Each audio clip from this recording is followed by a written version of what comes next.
Hey everyone, and welcome to the Atomic Cinema Experiment. I am Peter, and joining me is my co-host from the Wild West, Tara's here.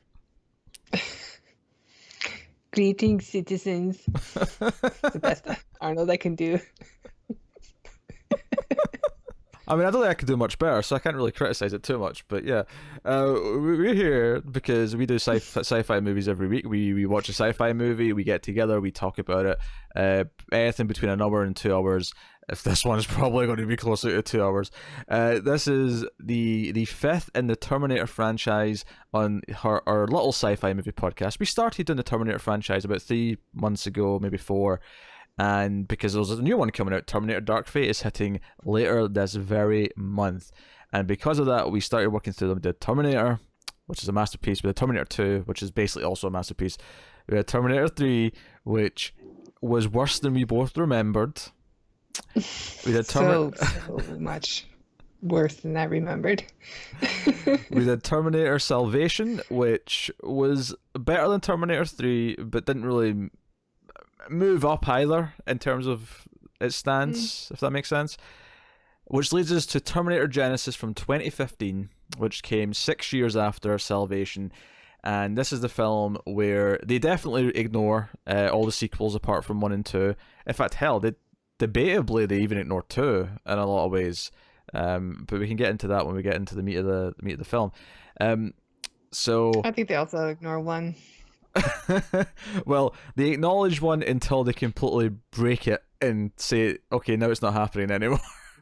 Which, do you know the sad part is? The sad part is that I remember when this was like in the news and it was like, oh, Alan Taylor, who did some Game of Thrones, is going to direct it, and I was like, okay, Thor 2 wasn't great, but I didn't necessarily blame the director for that, right? It was kind of a rushed script and whatnot, and it was like, I thought Thor 2 was pretty good for the script that it had. It looked okay visually, sure. For the script that it had, sure.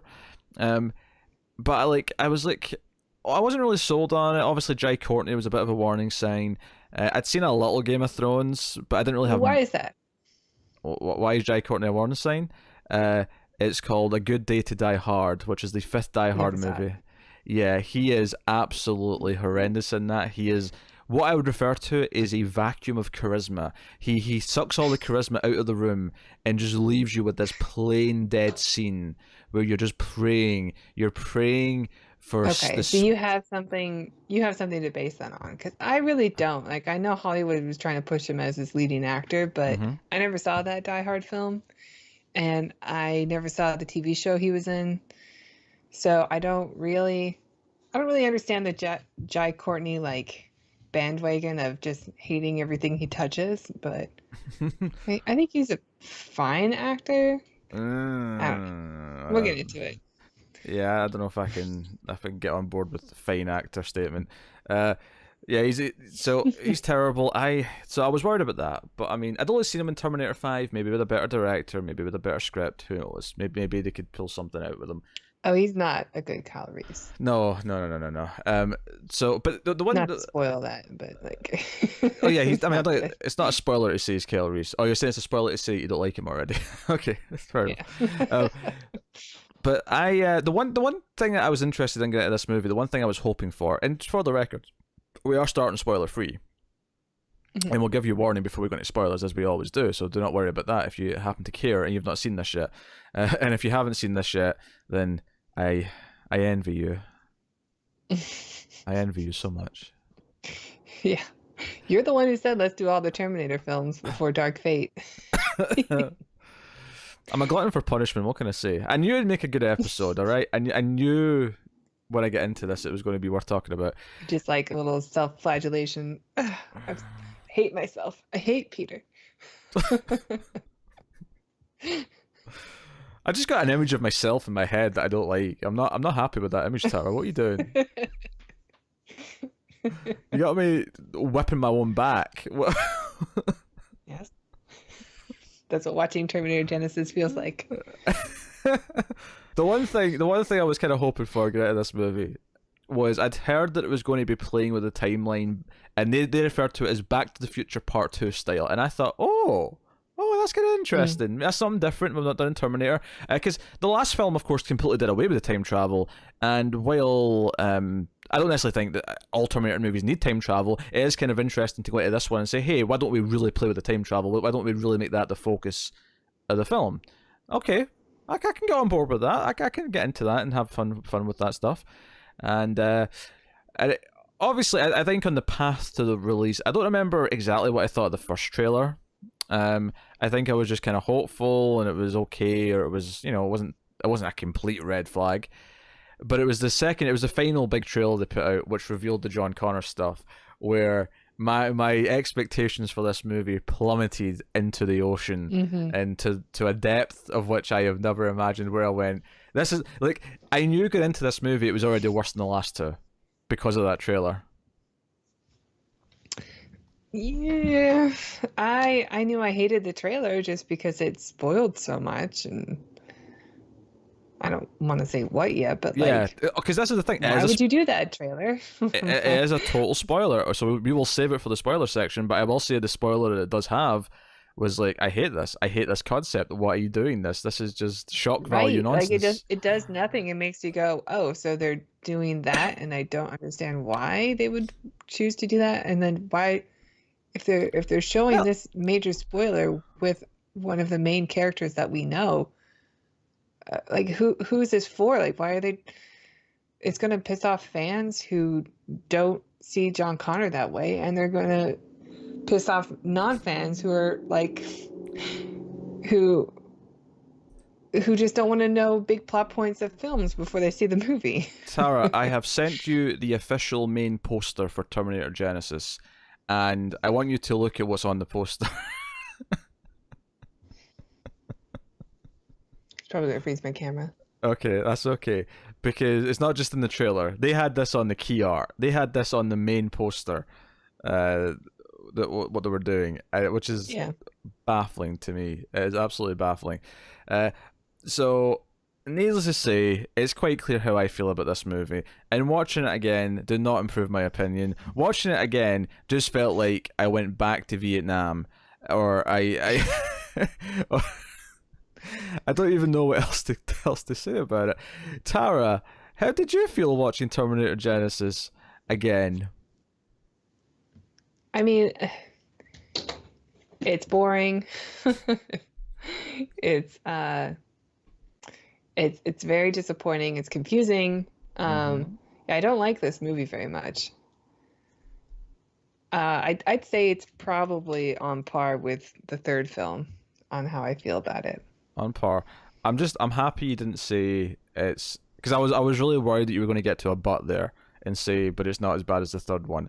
I was concerned for a second. My heart was skipping a beat. No, I think they're about on par. Like, the third one is disgusting. It's disgusting what it does to the Terminator. I don't think this one fares much better in that regard. And I think the comedy we didn't like in 3, there's maybe not as much of it in this one, but it is back. It's there. Like, you know that scene from Terminator 2, the extended version where he tries to smile? You know that scene? I hope you like that scene, because they do it 3 times in this movie for no reason. Nice to see you. And I think the casting is poor in the film, like really, really poor for everybody except for Arnold. Everyone. And I mean, Arnold, like, I can't believe I'm going to say this, but I think his role in this might actually be even worse than 3, and not because, I mean, obviously he has more worse comedy. He has, more like comedy moments in 3 that are really cringeworthy. Don't get me wrong, but I feel like the plot in this is so convoluted just to justify why we have an old Terminator. Like, the entire thing feels like it was written just like, how can we justify that Arnold's like pushing 70? This is how. Yeah. We do this. But have a young Sarah Connor again. But have a young Sarah Connor, the hot young actress from Game of Thrones, who, I mean, maybe she's better in that show, but she's horrible in this movie. She is. I think she's fine for what she's given, but I was thinking about this the whole time I was watching it, and I'm not body shaming her. Whoa, here we go. Here we go. Oh. But she's soft. She looks so soft, and she's so tiny. Like, there's no presence that Sarah Connor should have. Like, I think you could recast Sarah Connor, Yeah. but she should be a badass. And Emilia Clarke is like this little soft woman This little who's supposed to be this badass, and I don't buy it. And she has the worst like dialogue written for her, where she's kind of terrible. plucky, and Yeah, that's not what Sarah Connor is. Yeah, the personalities and the relationship between Sarah and Kyle are so far removed from what any of their relationship was originally. It is insane. Like they have this weird, like almost romantic comedy fighting constantly, where they're constantly bantering with each other and like sort of like biting at each other. I'm like, Yeah, it doesn't work. this was never a thing. I have watched Game of Thrones. I love Game of Thrones, and I think she's phenomenal in Game of Thrones. Like she was born to play that role. She's not born to play Sarah Connor. And I'm sure she would be fine in other films too. I haven't seen her in anything else yet. Yeah, and they even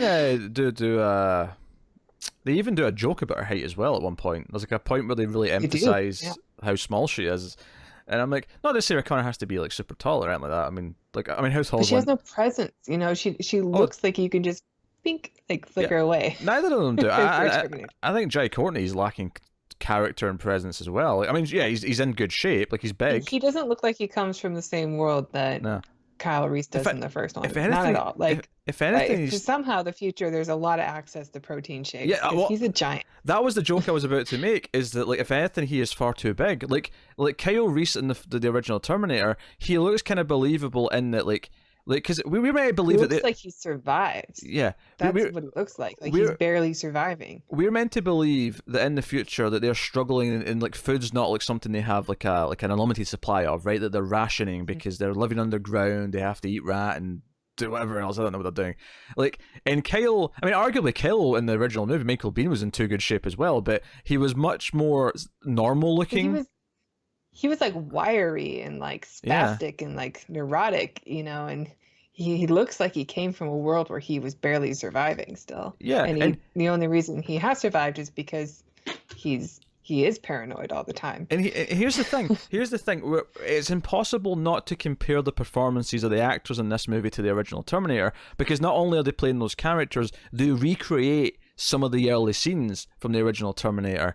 And it is baffling to me how, despite the fact that some of these are shot for shot, right? Some of them are literally shot for those scenes, and yet they feel wrong. They feel off. Like they just don't. Well, first of all, there's no Bill Paxton. Oh yeah, the guy who was doing Bill Paxton's part was terrible. He's a few cans short of a six-pack. It looks like a TV movie. It does. It does. Which is sort of what the third movie looked like too. It just reminds me of that. There's no style, and as a TV director in this case, it's worth mentioning. But the funny thing is, of course, is that Game of Thrones typically does not look like a typical TV show. But no, Game of Thrones looks like an epic film that's just been divided into 10 parts every season. But like the movie has no personality. It looks like crud, even though it's trying. Here's how I would describe Terminator Genisys if I was to sum it up. Right, it's kind of the opposite problems of Salvation, where this movie, unlike Salvation, is actually obsessed with details of the first movie and the second movie and like recreating moments. But the problem is that it is essentially a 2-hour fan film with no skill behind the camera. Right? Because it's obsessed with recreating moments. It's obsessed with recreating those scenes from 1, and even though it doesn't do scenes from 2 exactly, there's a T-1000 running around, and they do a lot of the T-1000 beats. They do a lot of, like, here's stuff that happened in Terminator 2, and even the guy they cast, which don't get me wrong, I actually think the casting for the T-1000 was good, because he looked like a sleek, kind of Robert Patrick-esque kind of body I liked shape. him a lot, too. He was fine. Like a Korean guy or something, but he looked really cool, and I thought he fit the part well. Yeah, he worked. But we didn't really get him for very long. No, I mean, there's actually one idea that I like in the first chunk of this movie, and it is like it's such a slither of something to latch onto. But I do kind of like the idea of a Terminator movie where people are prepared, and in this case, the idea that no, we're prepared for a T-1000. We've thought about how to beat one, and we've actually set traps and stuff. Like I kind of like the proactive nature of that, even though we don't get to see them set it up. But this idea that I don't. You don't like that at all? I don't. No, I don't like when your big baddie gets neutered for your movie. No, don't get me And I wrong. know the idea is like we do this so that we can introduce a new baddie, and you can see how, much stronger they are. But I don't like it. Like No, don't get me. I don't like the Spinosaurus beating the T-Rex in the third Jurassic Park. film, because I wanted to see the T-Rex as a badass. Sure.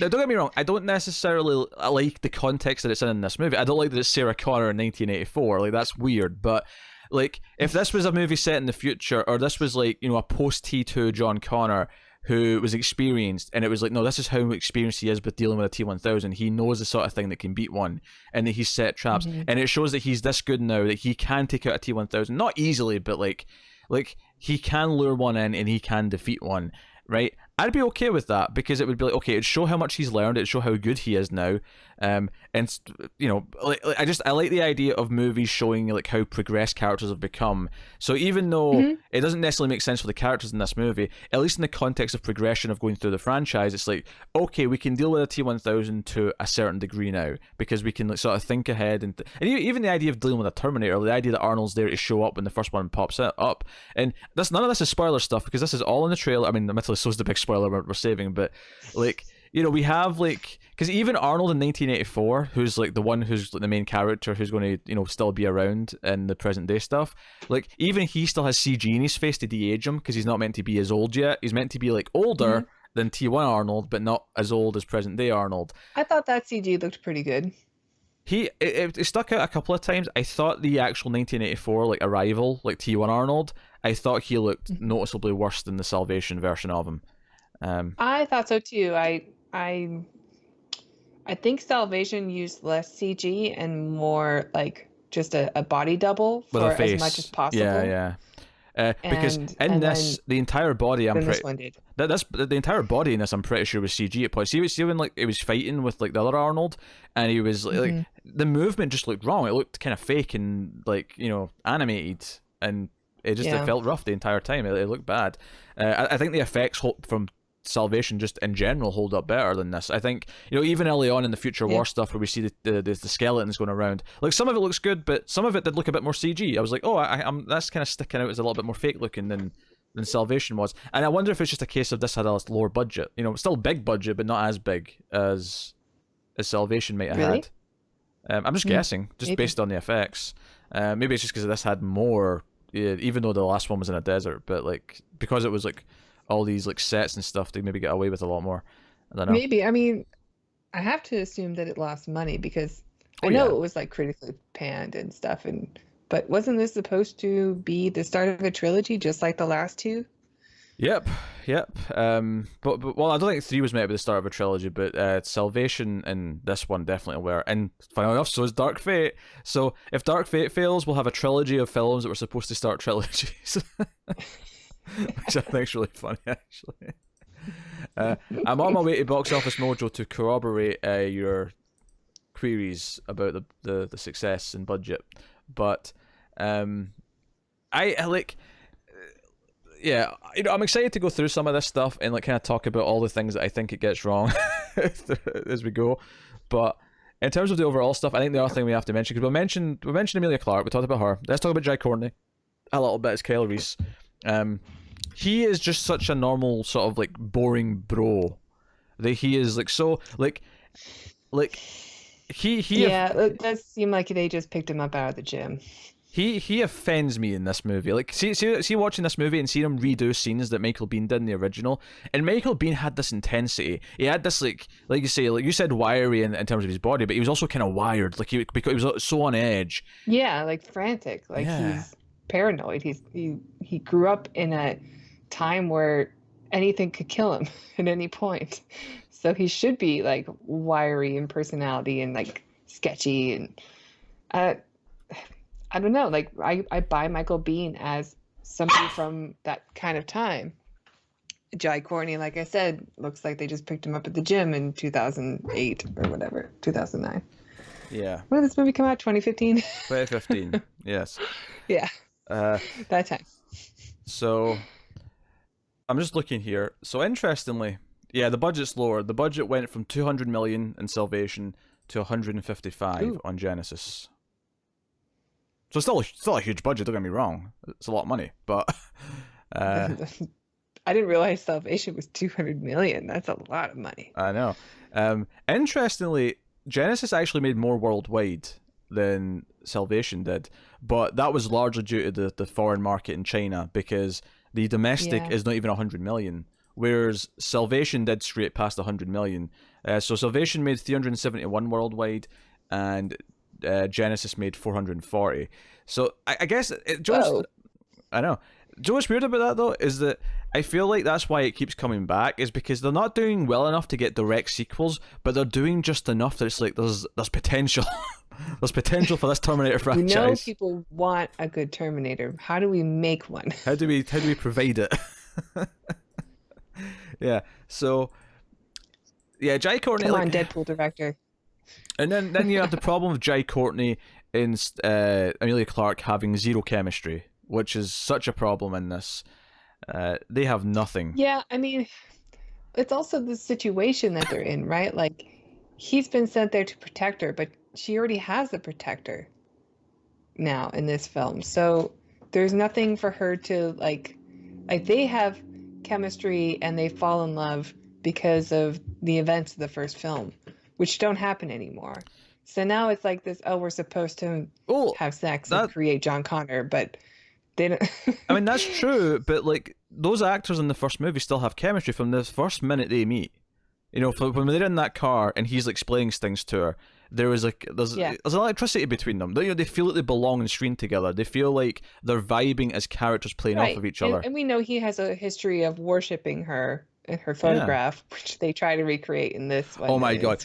See when you see the photograph that they recreate of T1, but it's Amelia Clarke sitting in the Jeep with the headband. I'm like, what the? How much did you hate it? I was livid. I nearly just turned it off and said we're not doing this review. I can't do it. But that's the other thing, actually. That's the other thing. Other than the fact that the punks are there from T1, and there's that photo with the headband, like when they're in 1984, there's like nothing that looks like really that 1984-esque. Like they don't do anything. There are the barrels of toxic waste and steam everywhere. No, that's New York. I know what the 80s looks like. No, that's New York in the 80s. Right, this is LA. Although isn't it funny how LA in movies always has wet roads, despite the fact that LA like rarely ever rains. The roads are always wet. It's just settled smog. That's all. So, and then the other thing we have to talk about is the casting of John Connor, because I like Jason Clarke as an actor. I don't really have much. You know, it's because of Planet of the Apes. It really is. Yeah, that's why I like him. That movie is flawless and perfect, and I really don't know Jason Clarke before that film, because he had a really unique look, and I thought he was great, and I will forever be like excited for a Jason Clarke film, but because of that movie, and I love it so much.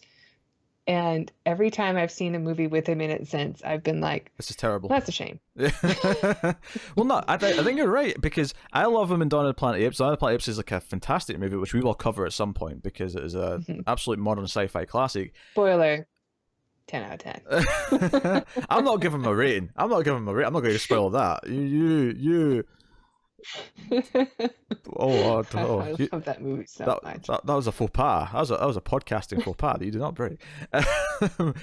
You can beep out the first number. Bleep out of 10. Bleep out of 10.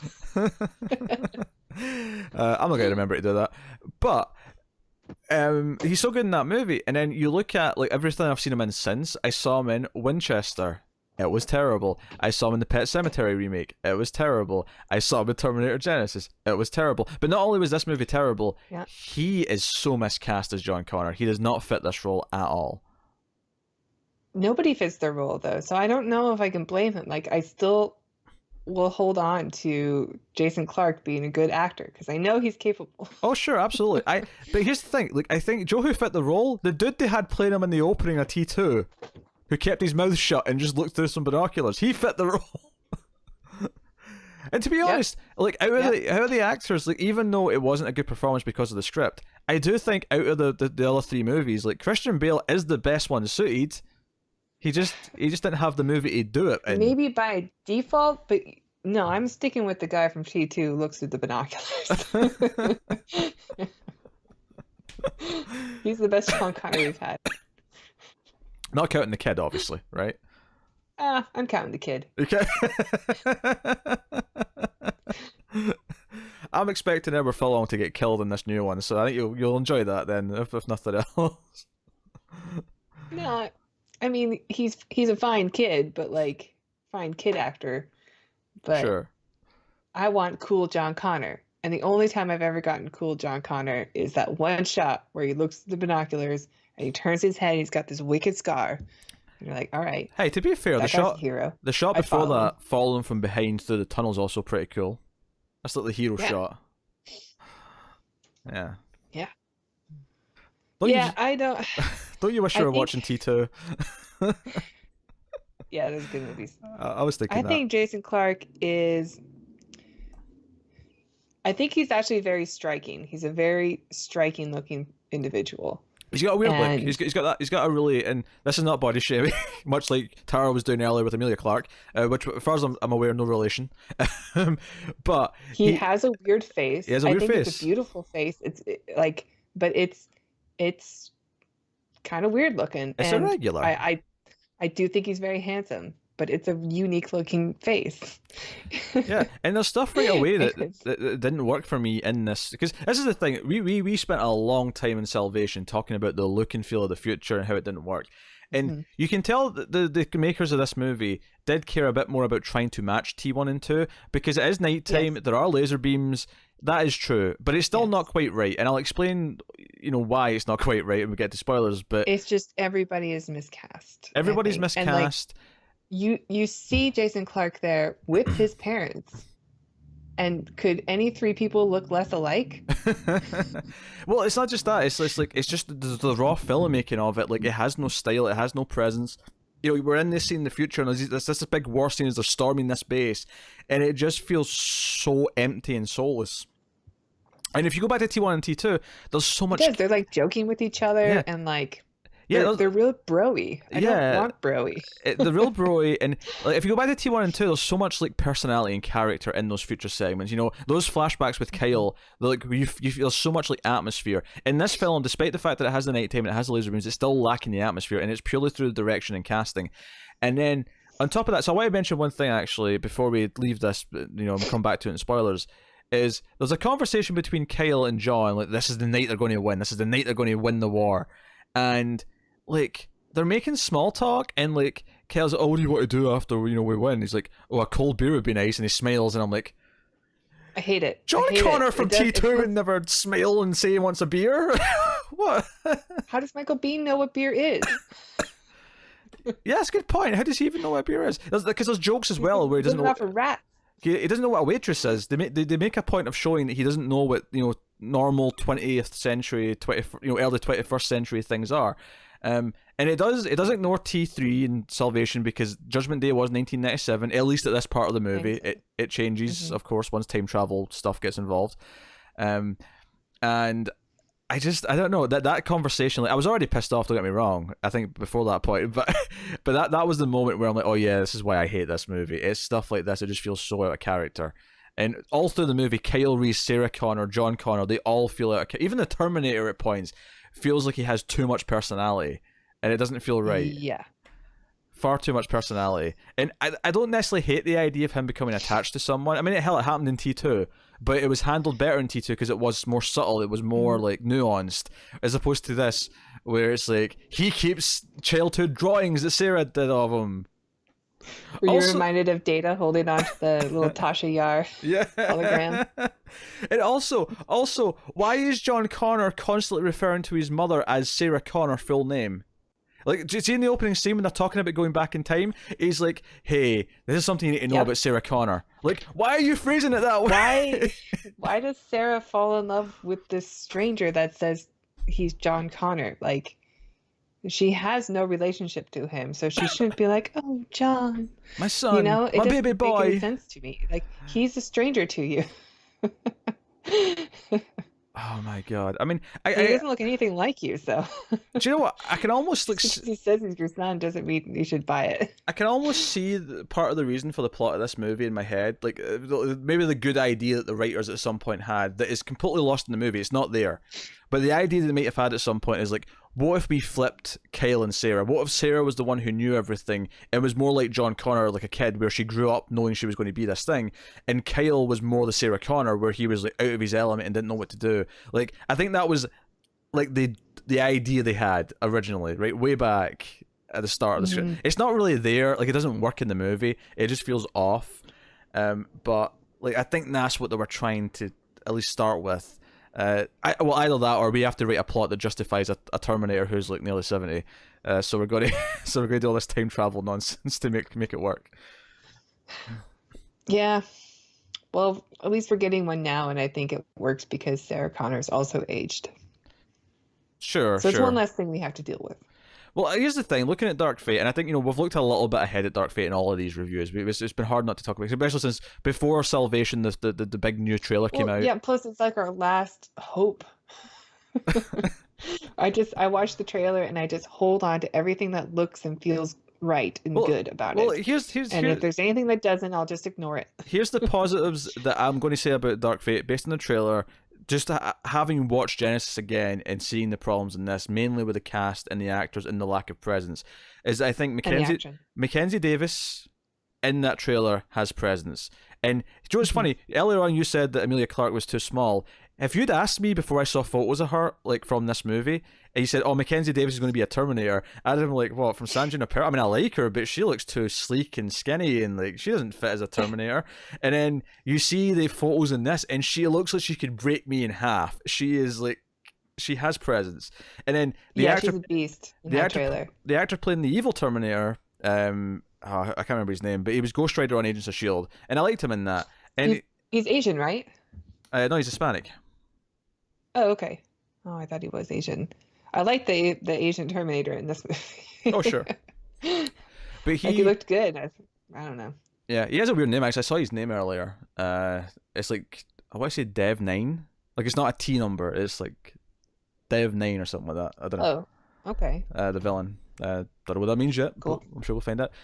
So like he feels like he has presence in the trailer from what little we get of him. Like, will he actually have that in the movie? That is debatable. But obviously Sarah Connor has presence because it's Linda freaking Hamilton, and and she does sound a little emphysemic, but that's okay. Sure, it worked for Princess Leia. Still, it can work for Sarah Connor, who actually was a chain smoker in the end in T2. I mean, I'll say this. I think Sarah Connor or Linda Hamilton suits being Sarah Connor more from the trailer in this movie than Fisher did in Star Wars and the last couple. And I'm not saying she was bad in those movies. I'm just saying she looked and felt so different from from what Leia looked and sounded like in the classic movies. Whereas she worked hard to she definitely lost a ton of weight to do it. And there are shots of her where I'm just like, oh yeah, there's Leia, and I love it. Whereas when she spoke, she sounded very frail, and she sounded like party Leia. Yeah, because Leia had a lot of party years that we didn't get to see on screen. Because Leia in the original movies was so peppy and like such a fast talker, and so it felt very different to not have that. Whereas I think Linda Hamilton in this movie still looks more like Sarah Connor. She looks like Sarah Connor. Yep. Sure, she's in her late 60s or whatever, but she looks like Sarah Connor in her late 60s. I'm ready to see Linda Hamilton in her 60s be a badass again. So I'm like, I think there's positives to take away from this new movie. It might end up being terrible. I may end up hating it, and we'll be back here for a 2-hour rant in a couple of weeks' time. But do I get to do it? Do you get to do what? I get to do the review, right? Oh yeah, of course you do. Okay, good. Of course you do. Yeah, that's an Ace episode. That'll be like Ad Astra. I know, but I know when we started the Ace channel that Connor said he still got first dibs in some films. I just said that to make him feel better. He has dibs on nothing. Okay. We'll do whatever. I don't know. I thought maybe blockbusters would be an exception to the rule. That's all. Whatever sci-fi movie we want to do, we're doing. Good.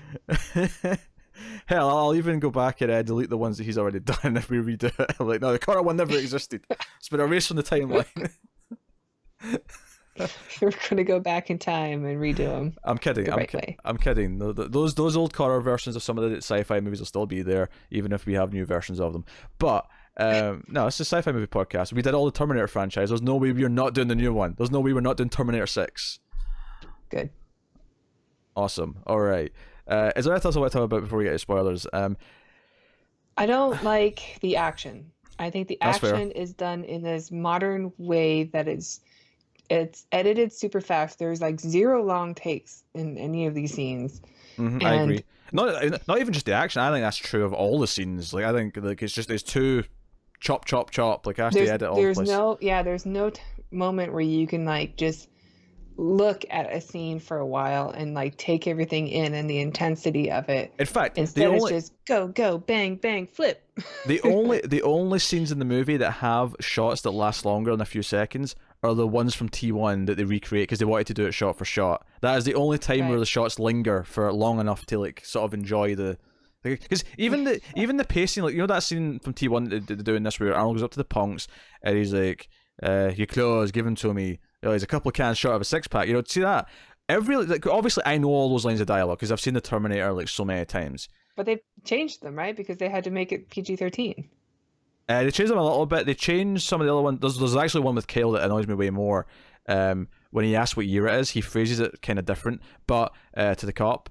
Now, obviously, it gets different after that because the cop turns out to be a T-1000. But I mean, that's not a spoiler. That's in the trailer. But like, and it's also at the start of the movie. It's like the first 15-20 minutes. But like this dialogue in this scene with the punks, I felt like it was going too quick. Like it's almost like they wanted to get through it quicker than the original movie, so it was like cutting to each line just a little bit quicker, and it felt so like off. I'm like, I know how this scene's meant to be paced. I've seen it like 100 times, and you're giving me this, you know, like it's almost like they've got like a stop clock, and they're like, no, you have to get through all these lines in like the next 20 seconds, so they're just firing through them as quickly as possible. Yeah, I think that's like a real modern thing for action, and luckily things seem to be changing a bit. I think since like Fury Road came out and everybody fell in love with it, they're like, oh, maybe we should do stuff the way movies used to do it. And hey, that was the same summer as people this. will still like it and go watch it and want more of them, things like that. It'll get critical praise and we'll get audience praise and blah blah blah. Anyway, yeah, obviously, I think John Wick's done a lot for like, hey, we can do well-made action movies that are not silly expensive, you know, that are moderately budgeted compared to other movies. And yeah, that's a decent one too. Yeah. A decent example of where they're like, okay, this people want something that feels like it's from another time, because where we're going, it's too much, it's too fast. I hate all the fast edits, and it like a lot of the. Even some action like superhero movies that I really like suffer from this a bit too much, where action is just happening over and over again, and I don't care. I'm not invested in any of the scenes that are happening because it's edited too quickly and makes me want to fall asleep. Yeah, I get it. I get bored watching it because I'm not like taking anything in. See when you combine that with CGI, it is actual like sleep inducing because. See the final act of Aquaman, and I won't spoil anything if you. I can't stand it. I fell asleep in the theater watching. Yeah, I got sleepy. There's like a whole underwater like army. It's like trying to do like a Lord of the Rings style like war scene underwater, and like forgetting the fact that they've barely introduced who these armies are, who's the head of the armies, or why we should care about these armies. Like forgetting that the script doesn't set it up at all. Like it's just like boring and a mess to watch.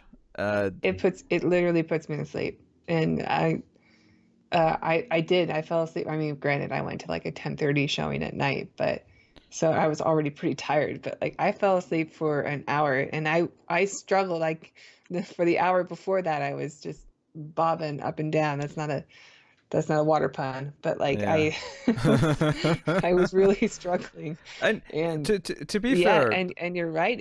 It's just because there's so much happening. It's like an overload, and I'm not invested anymore. And I couldn't tell you what happened to the villain in that movie. No idea. Yeah, that's fair. I honestly, I mean, some people disagree with this. I think Aquaman's kind of an ugly movie. It's not as ugly as like Batman v Superman, but it's a pretty ugly movie. No, it's not. You can't concentrate on anything. And I will say this at least about Genesis, and this is kind of just because it's so TV looking, is that it's not ugly looking typically. Like, you know, at least it looks like because it looks like a TV show. I think so. I think it looks like a TV show, like I said earlier, but also like you said earlier, when you see the T1 or the Terminator, the first Terminator scenes recreated, Mm-hmm. you're like, oh, this looks wrong. It looks wrong because it doesn't have that grittiness or Oh yeah. that punk rock kind of look to it that we were expecting from the Terminator film. Absolutely. I'm not saying it looks good. I'm saying that the boring TV look at least is not like hurtful to the eyes in the same way that like some of these like CG messes that we're talking about are. That they're easier on the eyes. They're just dull. They're just boring. And you feel it in this, and I think like Psycho is like the only movie that's ever been like remade, I think, shot for shot, and it doesn't work. And part of the reason why it doesn't work is because you can plan for so much when you're shooting a movie. You can plan for every shot you want, but ultimately it's this beast that kind of evolves. And when you get into the edit room and you've got all your footage, like you might find that something cuts better because it just worked that way better, or this moves to this shot, or that shot goes to that shot better. The pacing's better if I slow this down here, or add this shot in here, or swap these two things around. And that happens in the edit. And Hitchcock and his editors did that on Psycho, right? And then the Psycho remake tries to just recreate the shots that are in the finished movie. And because of that, it doesn't necessarily gel together the way it should, because it's not natural. It's this kind of like fabricated way of making a movie. I think that's the perfect reason to prove that this is like, directors truly are artists. And if you can't just recreate something and say it's as good as the original because it's missing something. There's a style that you just can't recreate, even if you shot for shot, line for line. It's a skill, you know, and some people just don't have it. It's a million. Directing is a million choices. It's a million little choices, one after the other, and each one affects what your overall sort of end thing's going to be. And a good director has a vision, and they'll make the choices that benefit what that vision is. And James Cameron, whatever you want to say about him, he always has a vision for whatever his movie's going to be. And like when I watched this, Alan Taylor, who directed it, like he doesn't have a vision. He came in to get a paycheck, and he made his movie, and he went home. Like that's what it feels like when you're watching this. I know we've brought up Dark Fate a lot, but I am glad that it's being directed by a fan. Yes, I mean there's the potential it'll just end up feeling like a fan film. I mean, that is possible. That's true. That is possible. But at least, I mean, it has a good look to it.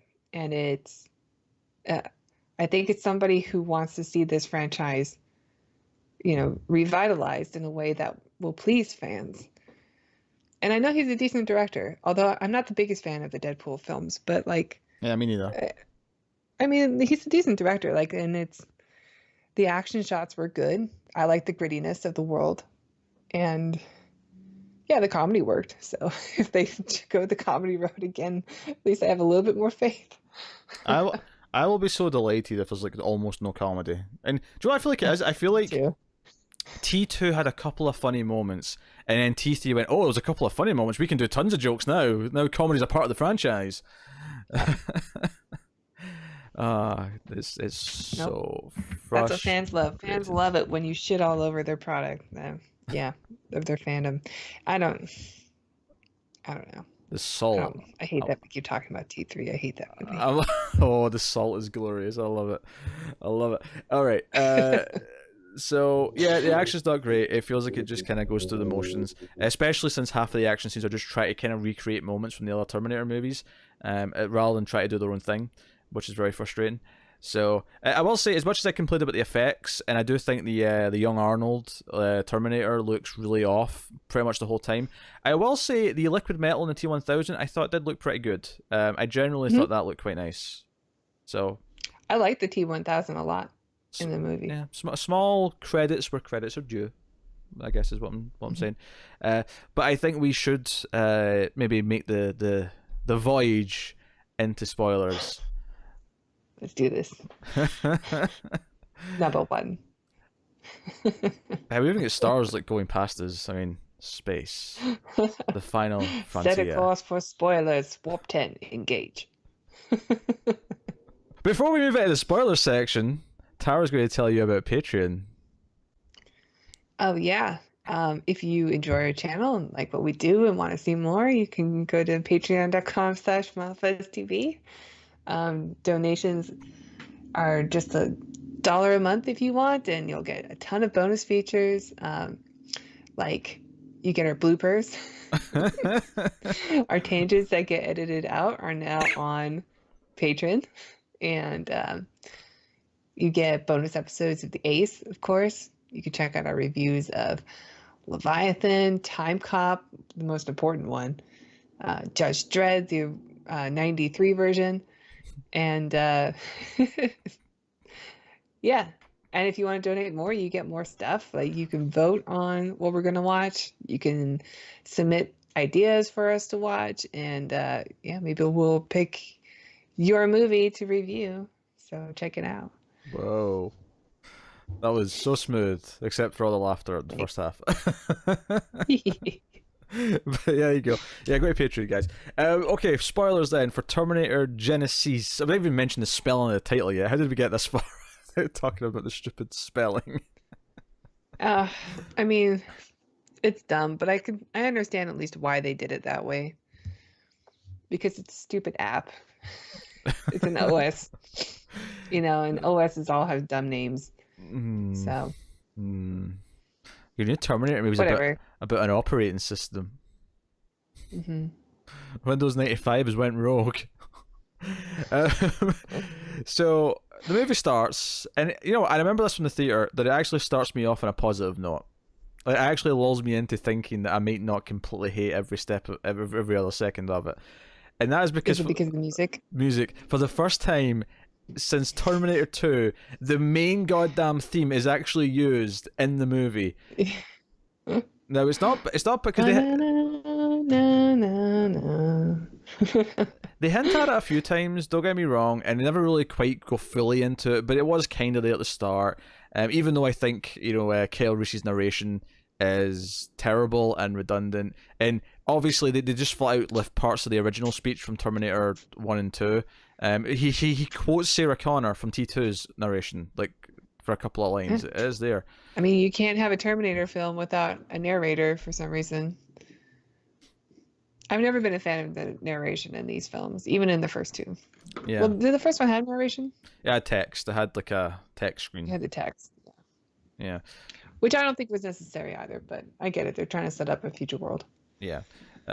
And for some reason, they kind of do this weird, like, as much as this one tries to sort of maybe fit it in the T1, T2 future a bit more, it does this weird thing where it kind of doesn't jive with how we learned about Kyle meeting John, because in the original movie, it sounded like, you know, he was in a prison and, you know, John broke them out and taught them how to fight. But in this movie, he kind of like jumps in and saves them at the last minute when a Terminator's about to kill him in a sewer. Very different. Yeah. I don't know. I don't have much to add about it. I mean, at least in the beginning, we see John Connor being a hero, which is not something we've seen yet. It doesn't last very long, though. No, it doesn't last very long. You know, and we get that scene that we complained about earlier where they're talking about, oh, maybe a beer would be nice after we're done. I'm like, yeah, who's making the beer exactly? In fact, hell, later on, like, Kyle says, like, oh, he tried to teach me to make moonshine once, but it blew up in her face, and it was such a funny memory. I'm like, you shouldn't have funny memories like this. At what point in this future war, fighting the machines, did you have time to get... Was it made out of, like, I don't know, fermented rat blood? Like, you shouldn't have stuff. Oh, it baffles me. And there's like no, like I say, Jai Courtney has like no charisma. John Connor's been way too smiley and kind of like, and this is actually the weird thing, right? So obviously we're in spoilers now. We can kind of reference. We're not going to talk about it yet, but we can reference the fact that later on he's evil and he's been converted by Skynet. But why is it that Jason Clarke's performance, even in this scene where he's talking about beer and what Sarah Connor's like and whatever, why is it in this scene he already feels like he's going to betray them? Like, he's already acting kind of fishy. He feels off. He feels like he's got a master plan. But he doesn't, because in this scene he's not supposed to. He's still the John Connor that we're supposed to expect. He's not like... This is correct. He's not infiltrated by by Skynet until later. Yeah, So this is completely 100% correct. So why does it still feel like it he isn't is? that he just feels like a fake character. Like they Sure. don't fit in this world. They don't belong. They I don't know. Like they're trying to like mash it or something, you know? Like they're trying to make this the 4077 and you're like that's not what this that's not what this is. This is a war against robots with lasers. You don't mash your way out of this Here's a with jokes.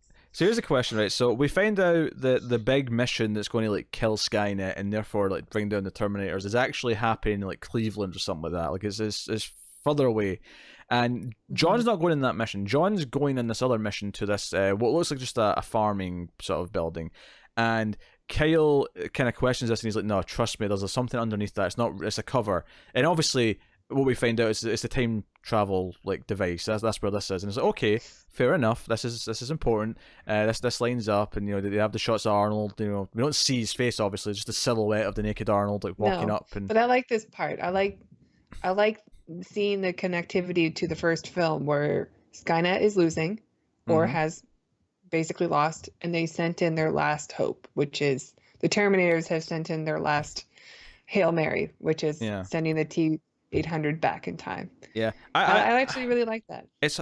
I mean, I like it in theory. I think it's hard for me to enjoy it in the movie because every time John Connor tries to explain it, like he explains it in like such an overly done way. It just feels like a Mhm. script explaining things. It's like, so, oh no, the Skynet's losing, so it's tried to rig the game and it's sent back a machine and yada yada yada. So I've got a question for you though. So when they're going into this place, they're sort of infiltrating, right? And they've got a captured Terminator endoskeleton in the front of this truck. And you've got Kyle Reese like, sort of hiding in the back of the truck, who's secretly controlling the endoskeleton. And all I could think, one of my big complaints in Terminator Salvation was, why is there like keypads that function like humans would use? Why are Terminators driving regular trucks? Why isn't there just a Okay. truck Terminator that can transport things, that has a mind of its own I don't because know. it's a We saw machine? that in Salvation, right? We had like motorcycle Terminators that were basically just one machine. Yeah, yeah, their own thing that just drove themselves. Yeah, why isn't there just a truck that does that? Why is there an endoskeleton in a driver's seat with a steering wheel going da di da di da? Like Flintstones, meet the Flintstones. Like what? What is this? I mean, I'll give I them don't know. credit. I didn't expect another Terminator to like just scan it and immediately go, "Hey, that's not active," or "That's like faking it," and just immediately try and just shoot the truck up. So okay, fine, whatever. But obviously they've got explosives. They come out, guns blazing. Like I do think they went too far with the design of some of the things, and I see the flying machines, the flying Terminators. I think they went too Mhm. sleek with those. They feel just a little too different now to what I imagine when I think of those things. And Yeah. they've got these like spidery ones now that sort of fall from those, and like they're not. That's not the worst in the world. It's not like the Transformer one from Salvation where it's like completely out of place. Um, Yeah. Which is odd because most of the other ones felt and looked really good. It was hmm. just that one giant one that was like, why is this here? Yeah, it didn't make much sense, and didn't aesthetically look good. It just made you think of Yeah. other movies Look that were like transform. yeah. Yeah. But they come in, and again, it's weird how much they're sort of talking to each other as they're just fighting in this big open space, going up to this building, and like I don't know. And eventually, the Terminators all fall, and it's like, They oh don't seem distraught at all. Like no, they don't seem like they are fighting a war. It seems like they're just Mr. B casual. it's a walk in the park. They're just too broy. They're Yeah, so broy. it's a walk in the park. There's no idea that like they have been struggling to survive, and this is their Hail Mary of like winning the war. This is like their last hope Yeah. for humanity, or that this is so uber dangerous. But no, this feels like it feels like they're invincible. It feels like they're Terminators because nothing can touch them, and they're just like sauntering down this big open runway to this building. It's so weird. Yeah, no biggie. Yeah. So the mood, the tone's all wrong. It doesn't add up.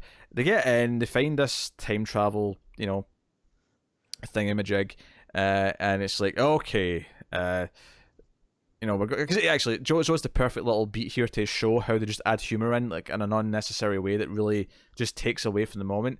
So there's a moment where after like Kyle's volunteered because John's like, oh, I need a volunteer, and everyone in the room's like volunteering because they all love John Connor. And Kale's like, I'll do it. I'll go back in time. And obviously John knows he's going to pick him because it's like Kale. And he's like, why would I send you? He's like, oh, because I would die for Sarah Connor. Yeah, but they all would. Why would you? I was like, well, because I'm Kale Reese. Damn it. This is my destiny. He says, you know why, and it made me question like whether or not Kyle knew that he was supposed to be his father. Yeah, it definitely didn't, obviously, but I think what they were going for with them and these weird stories of them making moonshine is that John tried to have like a father-son relationship with them without him knowing it. Like he wanted to... We used to play catch all the time. And... But the moment where they add in this humor, look at my life. they add in this little beat here where one of the other soldiers, who's a woman, is like sort of like explaining like how this thing works because she's the techie, I guess, and she's like analysed it and he's like, oh, it's a displacement field, no weapons, you can't take that. And then she kind of looks at him and smirks and goes, and you'll have to be naked too. Like, wink, wink, as if like, hey, you gotta be naked. I'm going to see your penis. I'm going to see your penis. And I'm like, yeah, because when Kyle was the end of the world, who gives a shit? when Kyle Reese was getting sent back in time, I'm sure people in the resistance were like, oh, his dick's out. Oh, we can see his dick. Oh, Kyle's dick is out. Like, literally everyone in this future has not had sex because they were all born into this world. Well, maybe not all had sex because Kyle was born, but you know what I mean? Like, it's not the thing that they're thinking about the same way that the world does now, right? Like, no. Like, it isn't. Like, I mean, even just Kyle himself in the first movie, we find out he's never had a relationship, he's never been with someone because of the way the world is. And it's like, yeah, that feels like it's probably really common. It feels like most people probably haven't because they're too busy fighting a war and surviving. I don't think there's any shame associated with like having to be nude for a thing in war, though. Like, there's no embarrassment like that I would see. I mean, hell, like even I went through like boot camp and stuff, and yeah, a lot of that kind of shame just goes away just after boot camp. I can't imagine being in like a war zone and like who gives a shit? I don't know. What you mean? This might save the human race, but you're going to see my boobs? No, I can't do it. I just can't do it. There's the kind of thing that goes away. There's also a lot of immaturity that does happen after boot camp too. But like, certain things just aren't.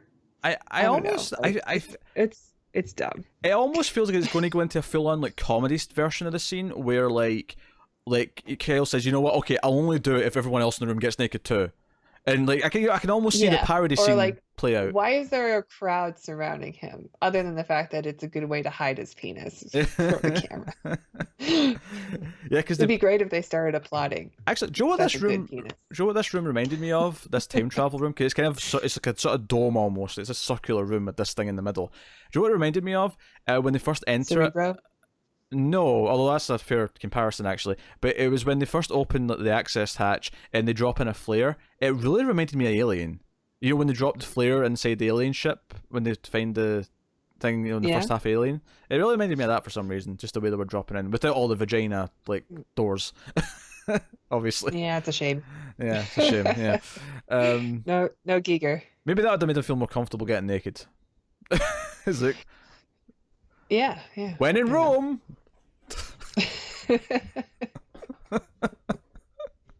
So he gets naked and there's that nice little thing where he's sort of in pain as it's happening to him, and like it's kind of like the Terminator, of course, just like sat there. Of course, the one thing we have to mention before we move on to the 1984 stuff is that Matt Smith's character in the background starts to become more noticeable.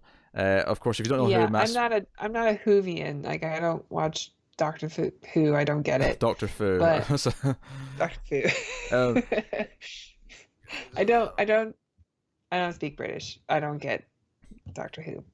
But I'm not a Doctor Who. I mean, I recognize his face though, because I've seen like all the T-shirts that people wear. Oh sure, I have seen a lot of the modern Doctor Who, and me and Connor have reviewed some of it in the past.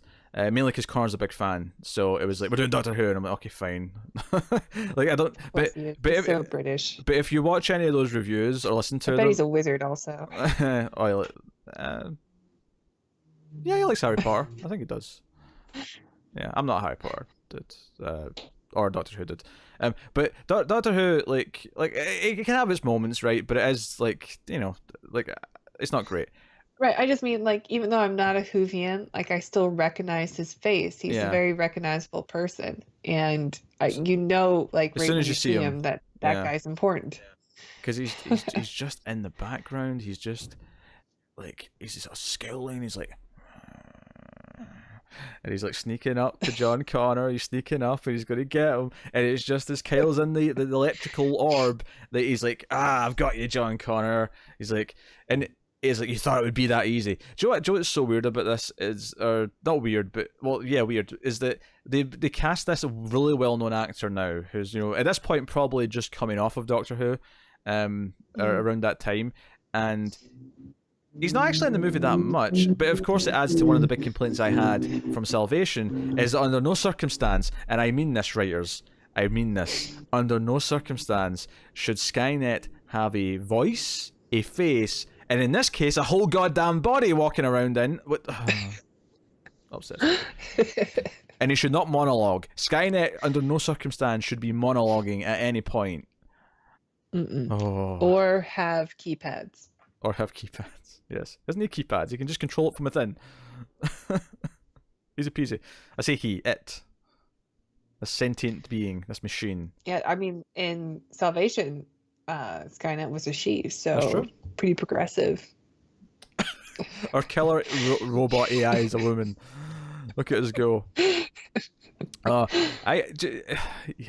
got more on this when we get to the last act with the Cyberdyne and all the rest of it. But so we go to the 80s, and we have the two scenes kind of happening simultaneously with Arnold, the Terminator arriving, and the I'll call him middle-aged Arnold shows up and fights with him, and only does okay. Eventually, Sarah Connor kills him, and again, it's showing how they're prepared because they've got this really high caliber rifle that can go through the power source of the Terminator. So they actually just shoots it and it kills the Terminator. It's actually fairly easy, and it kind of like, hey, remember that how the whole movie in the first one took how hard it was to kill the Terminator? Done, dusted, done. Which I wouldn't mind too much if I felt menaced from the real villain in the movie, but I don't. So that's the whole problem. Especially since the actual villain in the movie, which is the John Connor Terminator, is such a monologuing asshole. He will not shut up. He will not shut up. Anyway. He's too gloaty. He can't gloat. And That's a human character. Well, they try and put in a reason. They try to put in, whenever the experiments to try and meld machines with humans, the person went insane. So they try and give it a reason why he's went evil. Like, he is John Connor, but he's the transformation into this like machine has messed with his head, and now he's completely, caca. The worst is that his whole motivation is to try to kill his parents, which would essentially erase him. And how the movie addresses that problem is just him saying, it's not a problem. It's not actually a problem because we're on this weird like alternate thing. Like the three of us are protected from any of those anomalies or whatever paradoxes. Do you know what that is? Do you know what that is? Here we go. Did it. Yeah. Do you know what that is? That is a writer just pulling shit out of his ass in a sentence and saying, here you go, here's the reason. Okay, but that's also the premise of the first film. Absolute The entire nonsense. Premise of the first film is to go back in time and kill the mother before she gives birth to you. And now you're trying to do it and it's safe? Yeah. Like you can kill her and it won't, take you out the equation. Yeah, it basically it nullifies the entire threat of the first movie. That explanation, it just completely takes it away. So Kyle arrives and he falls into the alleyway. They've got the homeless man and all the rest of it. Of course, the twist here is that the cop that comes after him is actually a T-1000. But he does this thing where when because again, I've seen Terminator so many times that when he's like, "What's the date?" And and in the original movie, the cop's like, "Oh, it's October, whatever."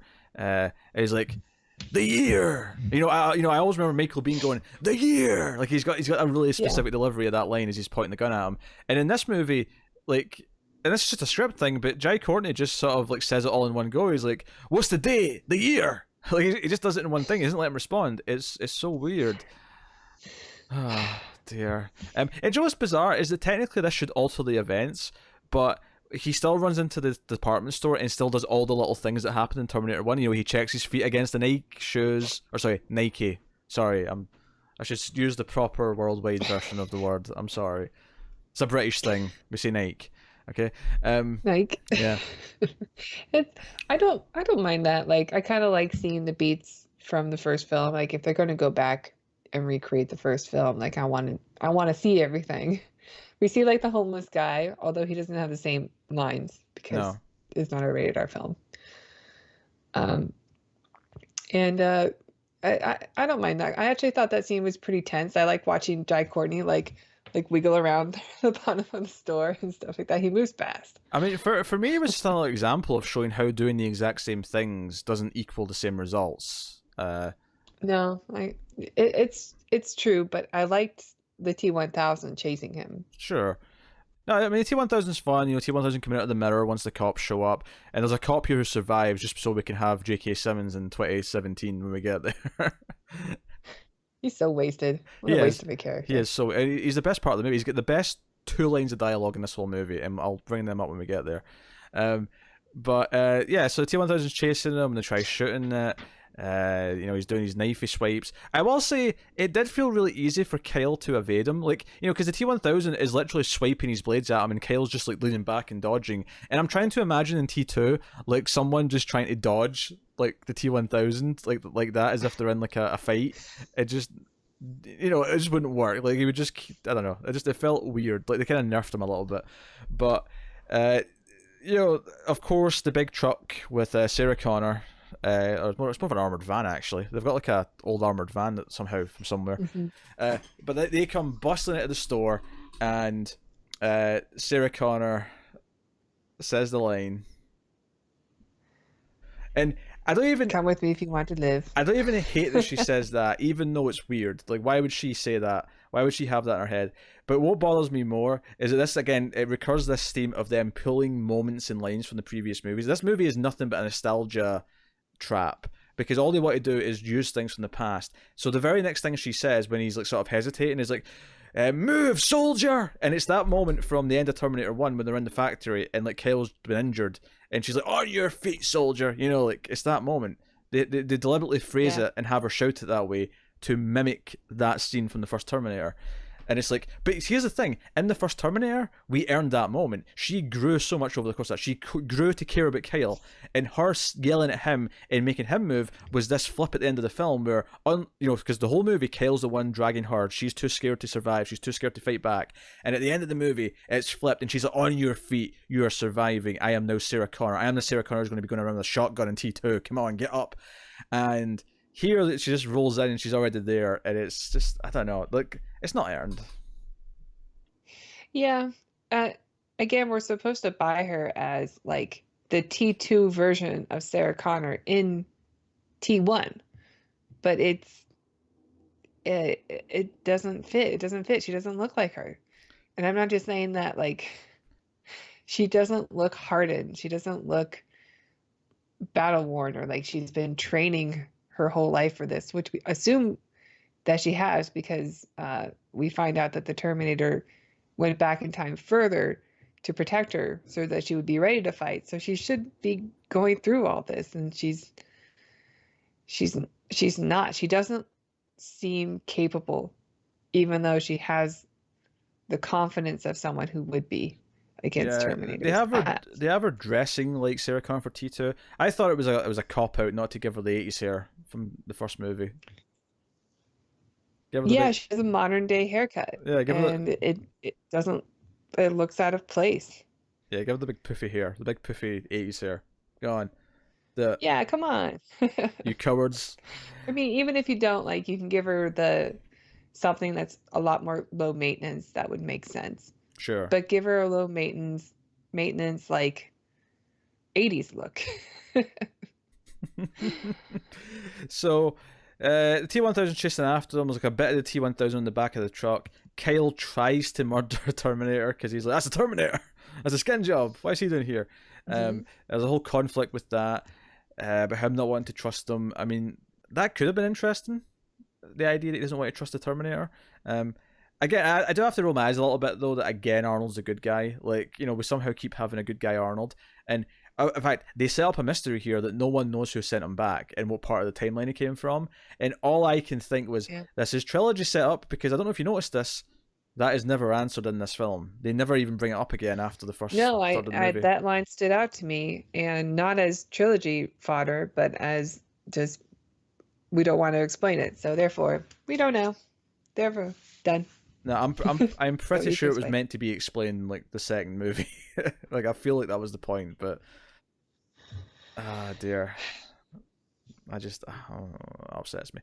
So they're on the run. They're shooting the T-1000. They get to their base where they've got like all these acid tanks set up, which is how they plan to kill the T-1000. And it works, and it looks okay. I thought. They set up this new thing where the T-1000 wakes the other Terminator back up. Like, he just drops a little bit of his liquid metal into his head, and it gets him back up again. Like, I'm not exactly sure the logics of this. Maybe it can repair? I don't know. Maybe, but I assumed because of where it got shot, it was its power cell that got damaged, and therefore, like, surely nothing the T-1000 could do would make it back up. I don't know. It's not the worst thing ever. It struck me as a weird thing. You know, it was almost just so that we could have Kyle fight the Terminator while Sarah was dealing with the T-1000. And you know, it's really just him like crawling around trying to get the big rifle to shoot him again. Yeah, which he does. I do like. I like the stuff with the T-1000.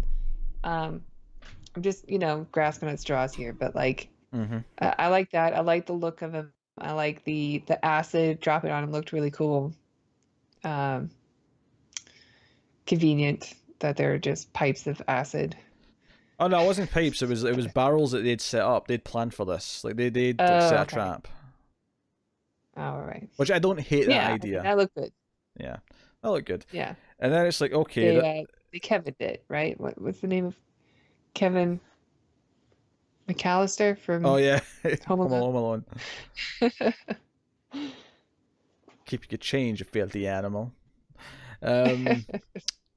No, like so this is the point in the movie where we find out that they've been waiting for the arrival of this Terminator so they could steal its power like chip, its CPU, because they need that to power their own time travel device, which they've been building for the last like 10 years. Yeah. Which can go forward in time. And they're going to go to 1997 to stop Judgment Day. However, one of the things that we glossed over is that when Kyle was coming back in time, he had this weird vision. He had a vision. And I hate that. I hate this with every fiber of my being. He has this vision of two things. One of Sarah Connor, like telling him something about, going a straight line and like running her finger down his hand. And then the other one of himself in the mirror just going, don't go to 2017. Don't go to 1997. Go to 2017 and stop Judgment Day. Genisys is Skynet. You can stop Judgment Day. And I'm like, I hate this. This is direct-to-video time travel nonsense that has no tact. It is just shoved in your face. It's so obvious what it's doing. And, Kyle has to convince him. He's like, no. We can't go to 1997. It's changed. The Judgment Day has changed to 2017. And he convinces her, of course, by doing the hand thing that he saw in his vision. And it's like, okay, it's lucky that that's the two things he saw as he was going through the time thing. Because they do this thing where because the past has changed and now Judgment Day has moved ahead or moved back, to 2017, he now has memories of two timelines. For reasons. Yeah. What are the effects of time travel? Yeah. I mean, I guess. This would be an interesting idea to explore if they wanted to actually do something with it, but all it is a reason for him to have information to like tell them where to go. That is all it is. It is nothing but to go to a modern day. Yep, it's just exposition. That's all it is. It's an exposition device. Arnold's going to. It's pretty lame. I don't love that they can build a time machine that goes to the future because it kind of breaks the laws of what we know already. Mm-hmm. And I mean, we sort of already have like a way to time travel to the future, and it's just called waiting. I mean, they could do a lot more training and still take care of things before Judgment Day, right? Yeah, Without building a time travel device. but then they wouldn't be able to cast the 25-year-old actress. They'd have to cast a 45-year-old actress.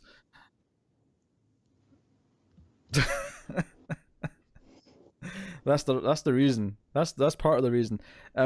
So they have to go through the time machine. Arnold's going to take the long way by waiting because he can't go through it because his arm's exposed from the acid because he had to hold the T-1000 in. And because of that, because he's got metal showing, he can't go through because the flesh has to cover him.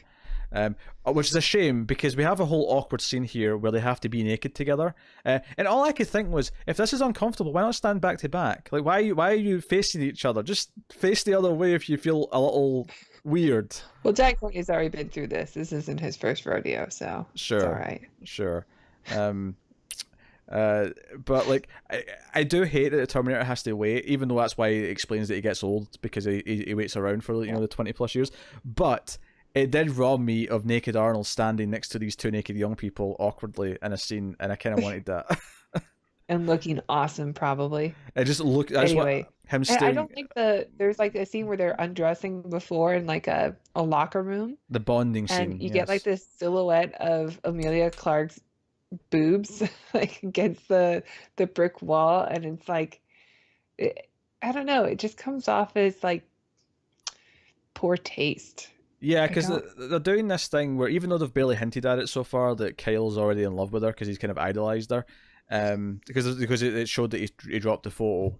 And I love that John like sees that, like John sees the photo drop out, and this is when he's still supposed to be normal John Connor, and he just kind of smiles, and I'm like, I don't know, if that was me, and I'm like, oh, my dad's got a creepy photo of my mom, like I don't know if I don't want to know. I don't want to know. I wish I didn't know this. Nope.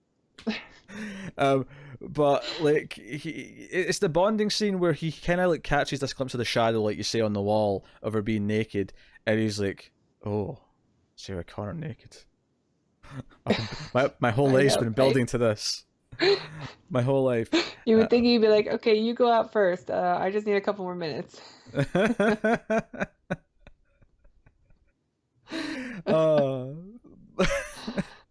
Yeah, again, you can see the parody version of this scene when they're standing there naked, her looking down and being like, "Really?" And he's like, "What? You're naked." I'm sorry. You're a fine looking woman. I can't help it. I swear I'm taking this very seriously right now. Which would make it very awkward when she has to hug him once it starts because it gets really intense and it's like, oh, we have to hold on to each other. Yeah. It's basically just a way to force them into an intimate situation to try and like speed along the connection, the romance. Right. Yeah. Yeah. Because if you I guess because they've taken out all the scenes from the first movie that, would lead to that romance. Mm-hmm. Yes. The way that he kind of inspires her to be stronger and kind of like shows her what she can be. Yeah. All that's, building. Yeah, all that's gone. All that's going. And as you know, if you hold someone naked, you immediately have to fall in love with them. Because that is the rules of nature. They show up in 2017 on a highway in front of some cars, and they're butt-ass naked, and the cars are swerving out the way, and they're mad at them. And I feel like they wanted to have some fun with the orb, because we saw in the previous movies, of course, that the orb cuts into things. So there's like a car that drives through the side of the orb, so the entire side of the car gets cut, and you see like all the red lines or the edges of the metal.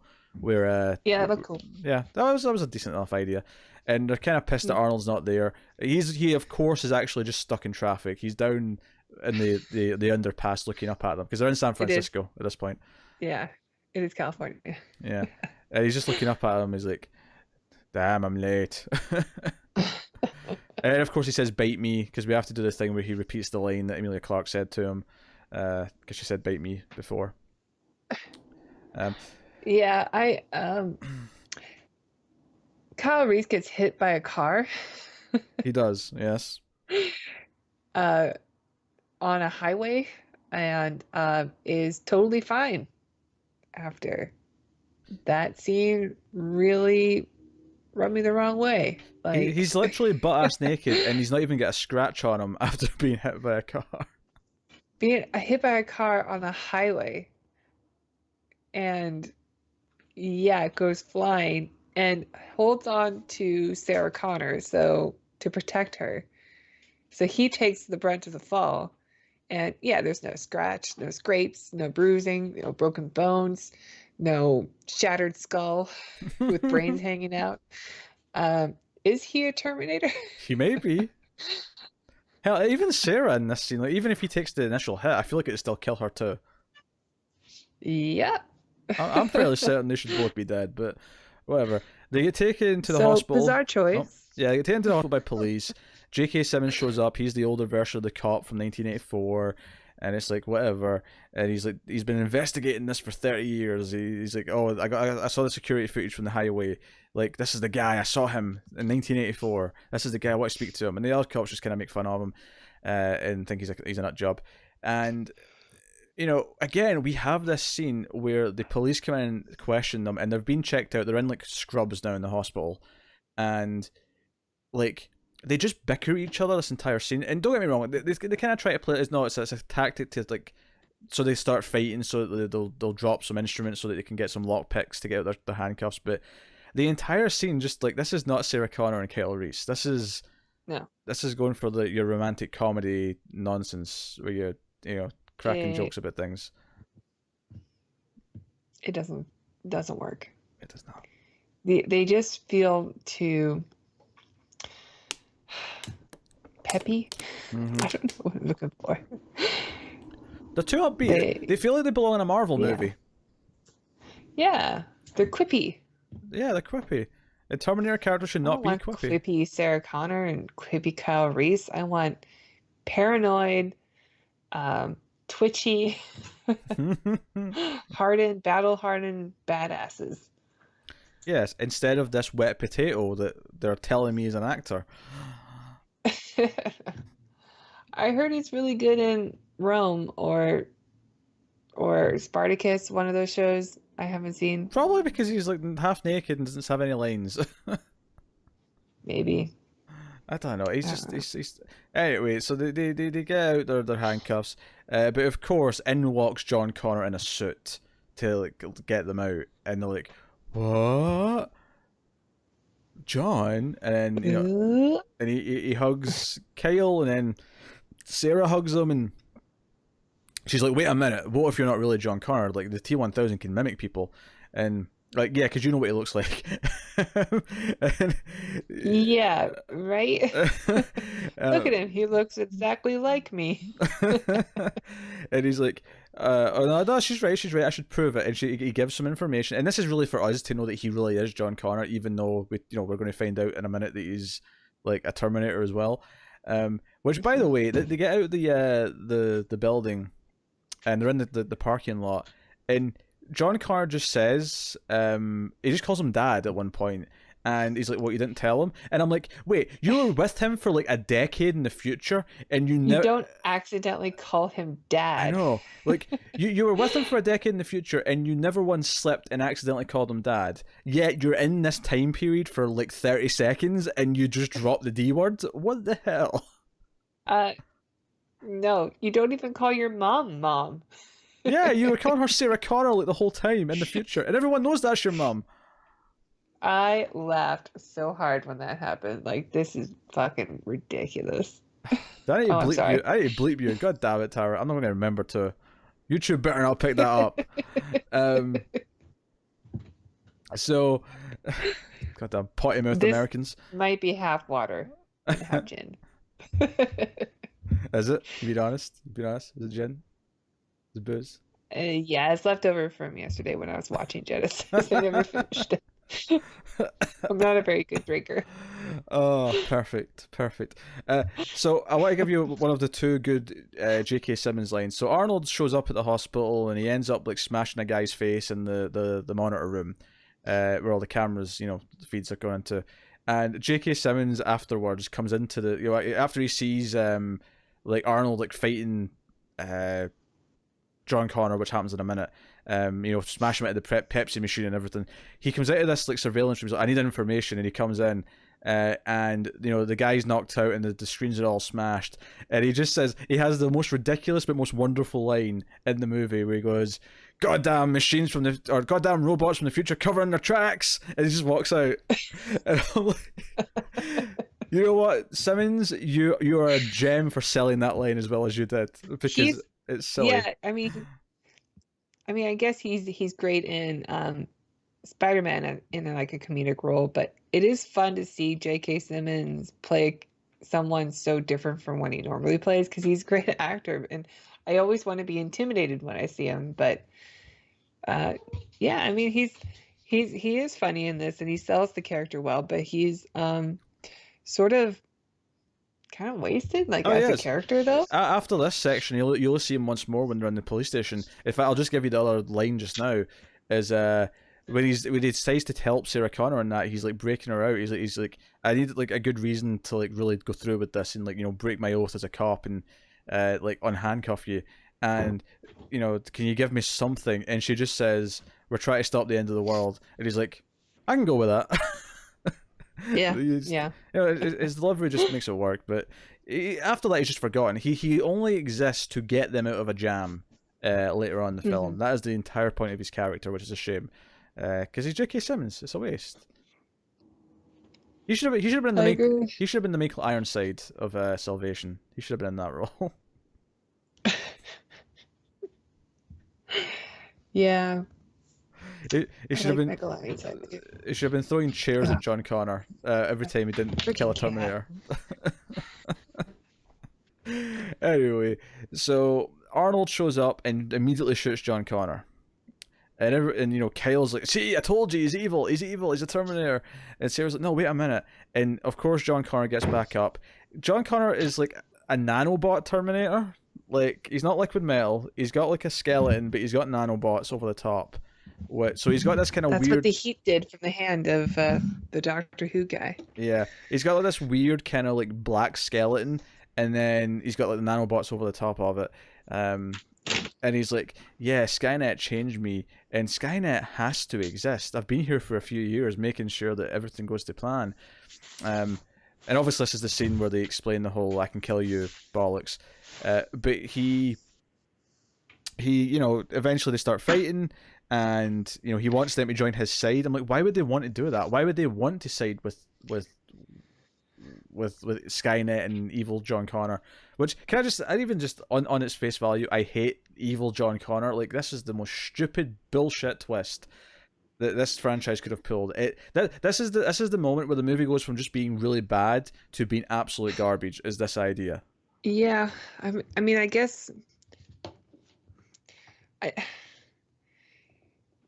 don't really understand it, because, like, okay, John Connor as a character is somebody we know and somebody we care about, but in this movie we see him as kind of just bro-y guy.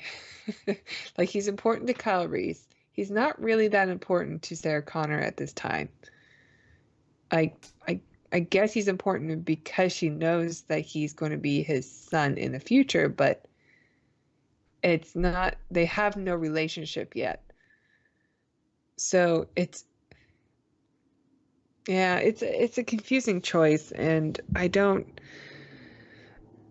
like it. Like, if you want to set him up to be somebody who's taken over by Skynet eventually and works for Skynet, maybe make that part 2 of your trilogy, not part 1.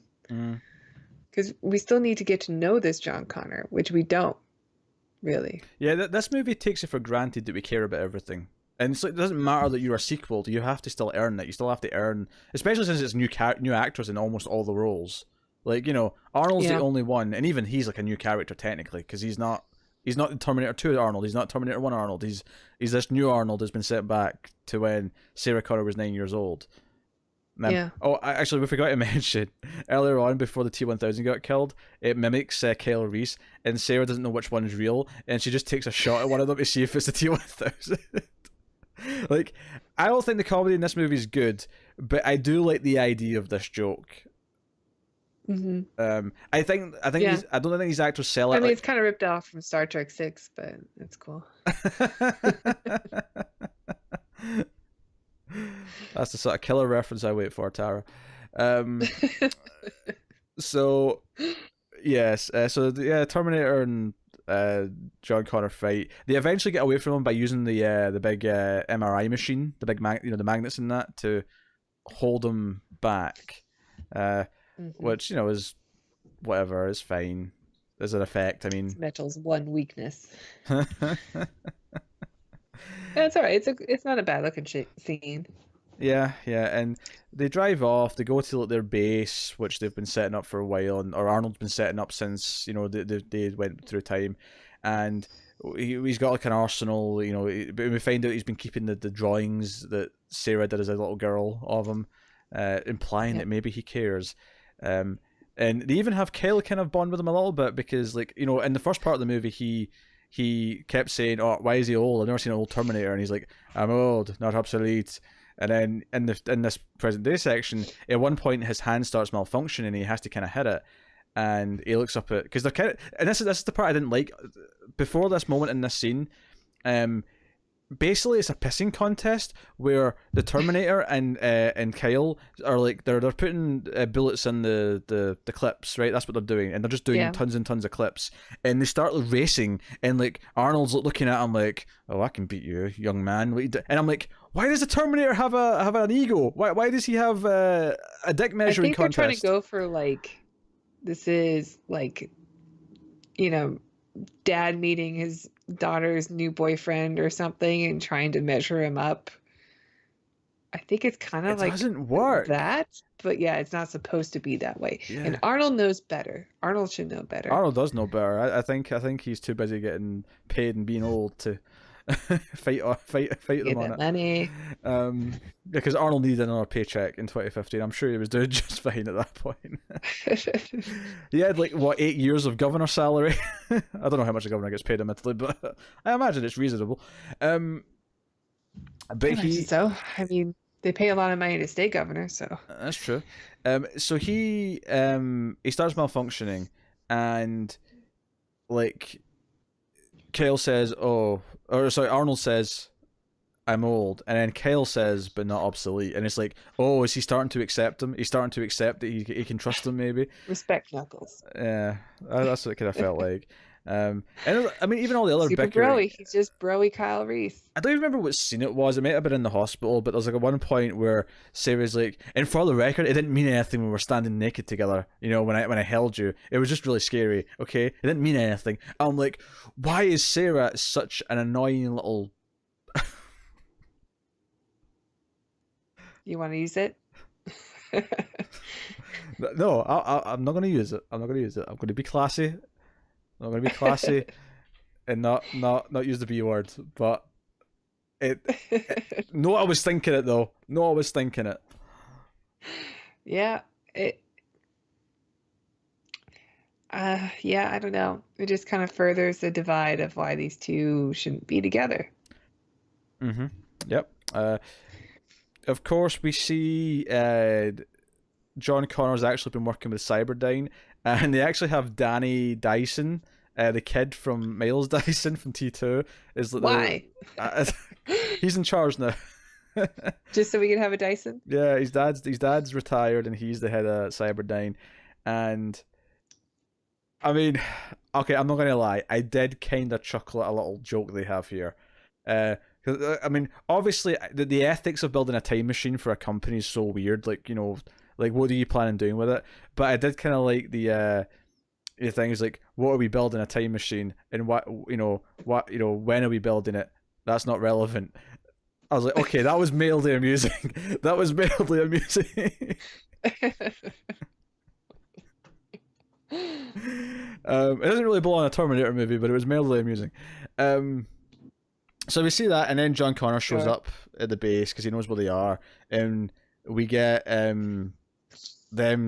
For some reason, they've got access to a school bus. I don't know. Yeah, there's just 3 school buses all parked in a row. Like, why? How? I don't understand. And this is an action scene that plays out, and Arnold's flying onto the cars, and he's having to hold up the school bus at one point like Superman. And they do manage to drop John Connor in the ocean, So they get away. Yeah, it's like the Lost World scene where they're hanging over the edge in a bus and they have to climb up the bus to get out, and then all of a sudden the bus is falling down around them, and then it watches them fall behind into the water. Where Yeah. Although it should be a really awesome action scene, but it is so boring. yeah, although the difference here is instead of a Terminator holding up I think it was trailers in Lost World, it was that one guy who was about to die who like got the wench out and like put it around a tree to buy them time. Yeah, It's a part of a tree. yeah, yeah. And then he gets eaten by T-Rexes. Gets split I in like half. that. I liked Eddie. Yeah, why couldn't it have been Vince Vaughn that died? I mean, what the hell?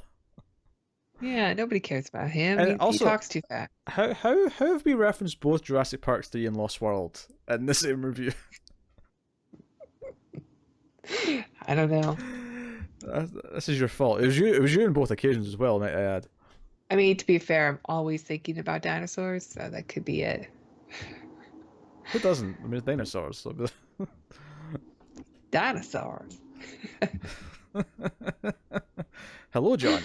Hello, John. Hello, John. Nailed it. I really hate that man. So, they get arrested because basically they're like at a confrontation with the police, and Kyle's like, "There's not enough time for him to wound everyone before they kill us." So, and again, it's one of those weird things where, like, Arnold, like, he doesn't kill people, and okay, Sarah's been teaching him that one kind of works, but the first time, when they put down the first Terminator and Sarah shoots him and she's looking through the scope, he gives the thumbs up, and I'm like, oh, you're just doing that because of T2. Like, this is just a callback to T2. And then, like we said, the fake smile thing happens a couple of times. The worst of which is coming up here because the Bad Boys theme starts playing as they're taken to the police station, and we get like them in front of the lineup. So background. Gross. And it's like Arnold doing the fake smile. This is where it shows how small Emilia Clarke is because she's barely in the shot. She's just at the bottom like a little child. Yeah. If anything, they actually go further with it than like she actually is. It's like, no, kneel down. Make it even look more ridiculous. And I think she really is just that small. Mm. She's like 5'3" or something. So silly. You know, I do like the idea of like cops trying to interrogate a Terminator, but here's something I have to question. I have to question something here. Is in Terminator 2, they get one glimpse of Arnold walking around at a mall, and they're all like, "That's the guy who killed like this many people at a police station." And oh wait, no, I've just thought of it in my head. Technically, that didn't happen in this timeline because they stopped him before he did that. Okay, never mind. I was going to critique it and say, why aren't they saying this is the guy who did the mass shooting at the police station? But that technically never happened. Never mind. Never mind. I take it back.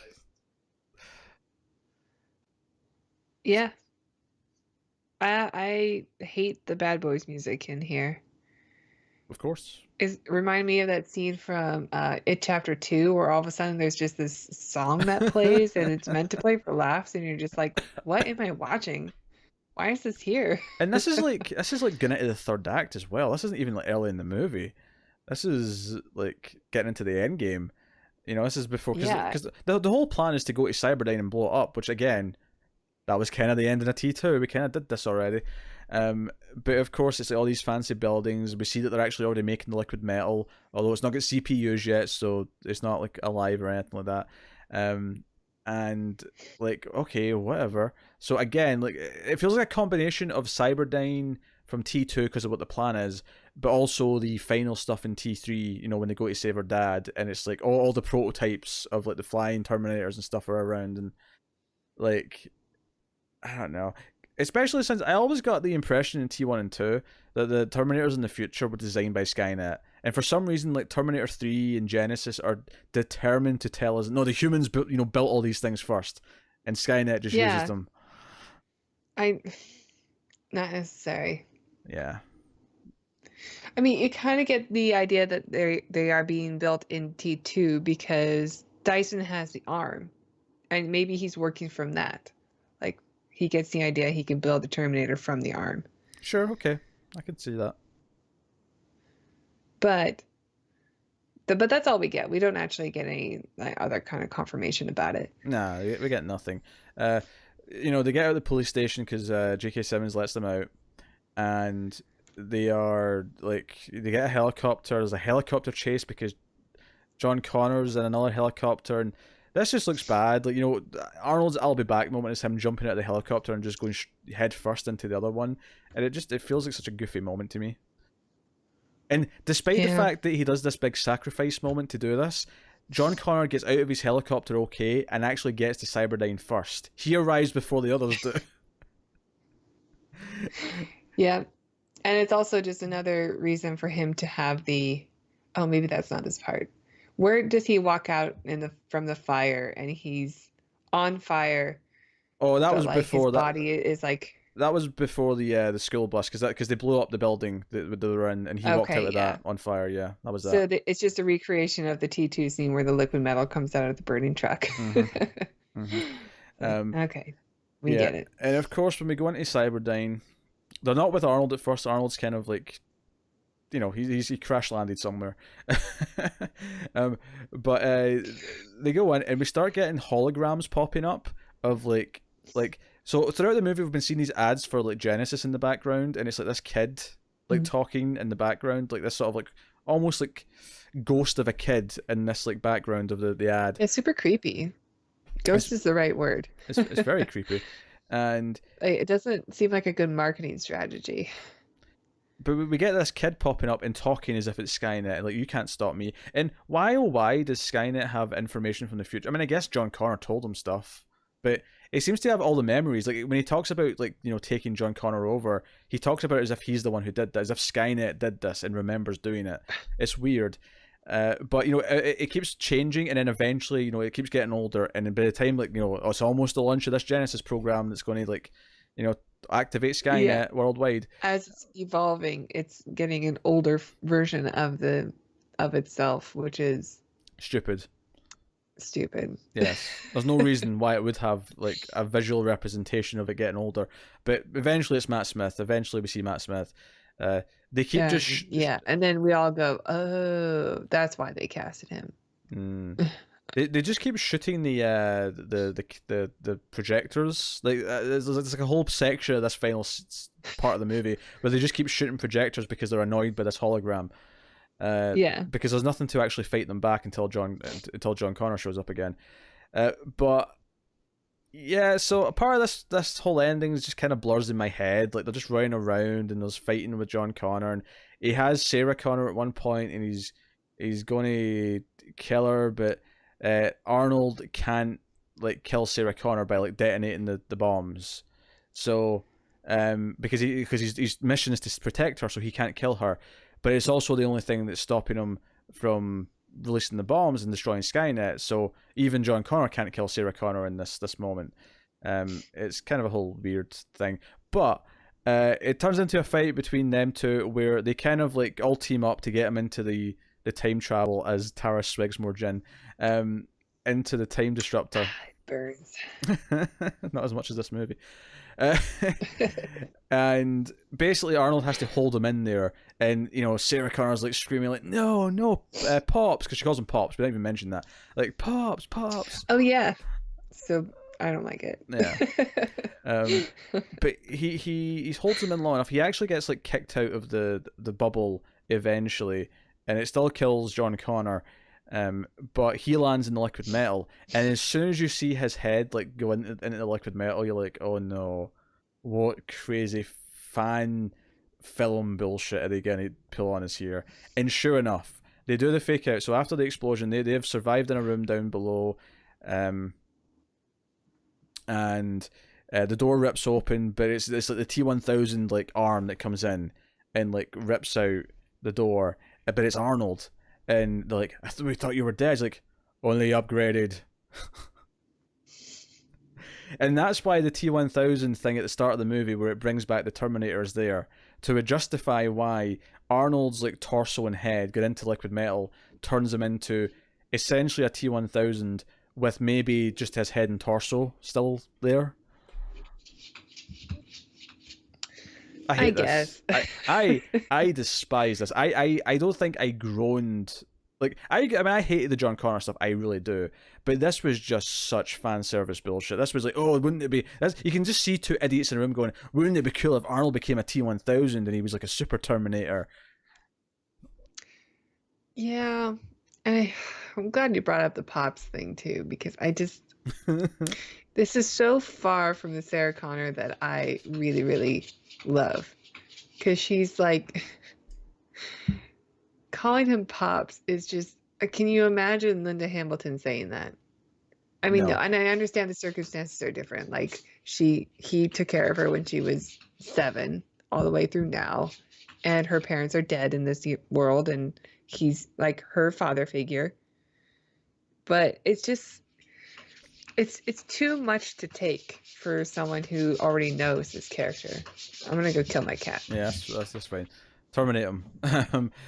No, like, and obviously we see young Kyle Reese at one point. They actually bring Kyle Reese in, the young Kyle Reese, to identify, see if he recognizes the older Kyle Reese because his fingerprints or whatever are showing up.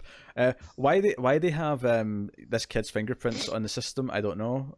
Or actually, no, they tell us. Maybe the kid's like I don't know, has sticky fingers. No, he got into a fight in an arcade or something like that. They do tell us. They explain it at one point. He had like a minor like run-in with the police because of a thing.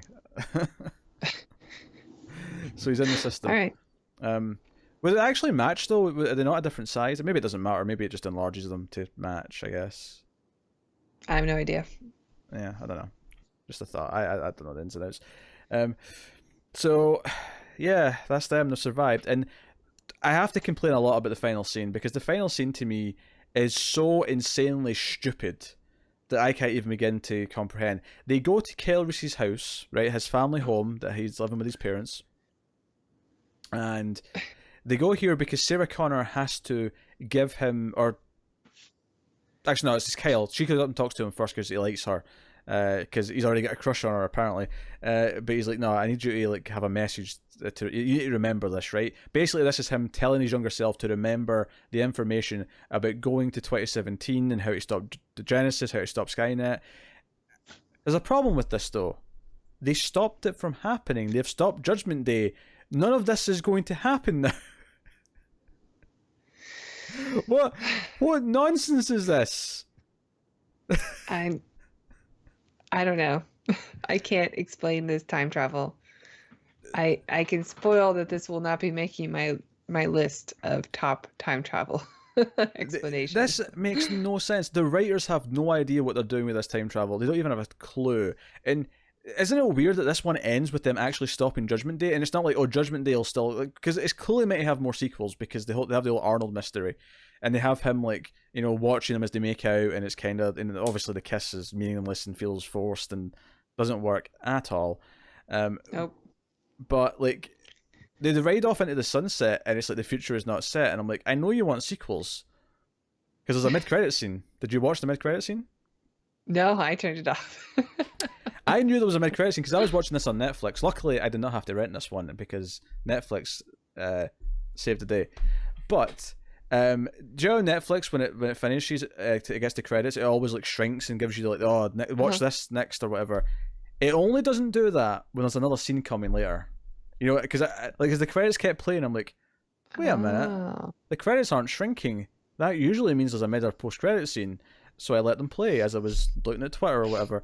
And sure enough, all it is that the wreckage of the time displacement field is there, and you just see the hologram of Matt Smith kind of like stand up, sort of in the foreground looking at it, to imply that Skynet is not dead. Like Skynet still exists and can still somehow survive and do whatever.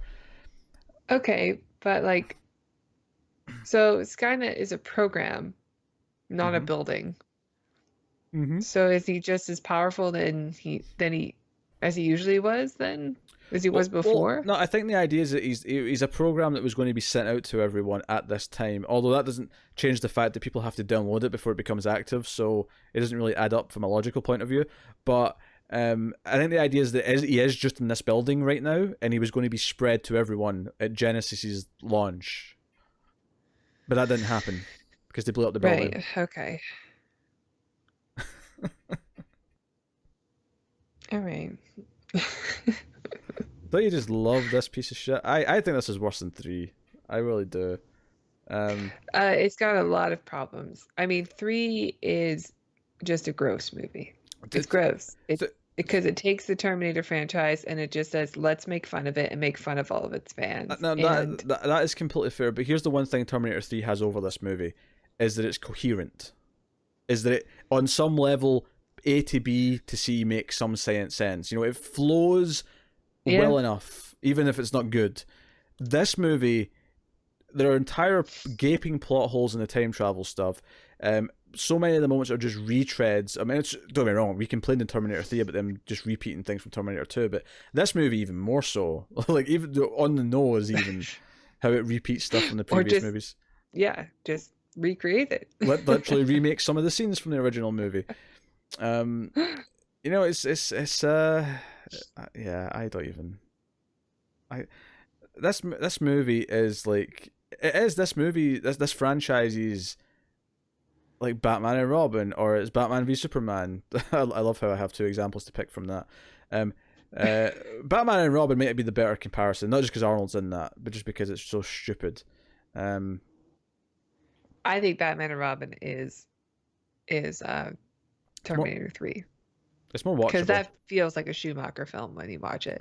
All right, so this is Batman v Superman. Okay, I like the way you're thinking. This is your Batman v Superman. Big ideas, but a but a muddled mess in execution. But no idea how to execute anything. Yeah, some glaring miscast. Oh yeah, don't remind me of Lex Luthor. I don't want to talk about Eisenberg and his jar of piss. Oh. Absolute madness. I cannot even. This movie made me angry. This is one of these movies where I left the theater and I was just like, I couldn't believe the mess that they made of Terminator, and that it was worse than the other sequels that I didn't like. So if Dark Fate has anything going for it, is that the bar is so low. So low. So low. Yeah. Yeah, we're probably gonna like it just because it has to be better than this, right? It has to be better. This Dark Fate can come out as a 6 out of 10 and be easily the best sequel after 2. Yep. It can do that. And not that won't still be disappointing, because I mean I want to enjoy it, but you know. Yeah, I want this to. Me too. I want just some closure. I don't want a trilogy. I just want closure. They're going to have an open-ended thing setting up the second one. No, I want it to close this whole mess and say those other films didn't matter. They're fun what if stories.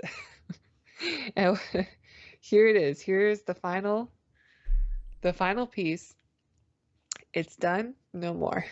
And we did it right. And we did it justice. Tara, it's the start of a trilogy.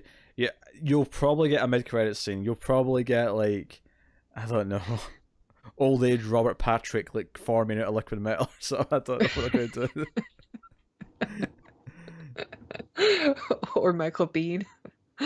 Oh god, what's that moment in this where it's in the bus chase scene where Arnold's face goes through a window and he's like, yeah, nice to see you.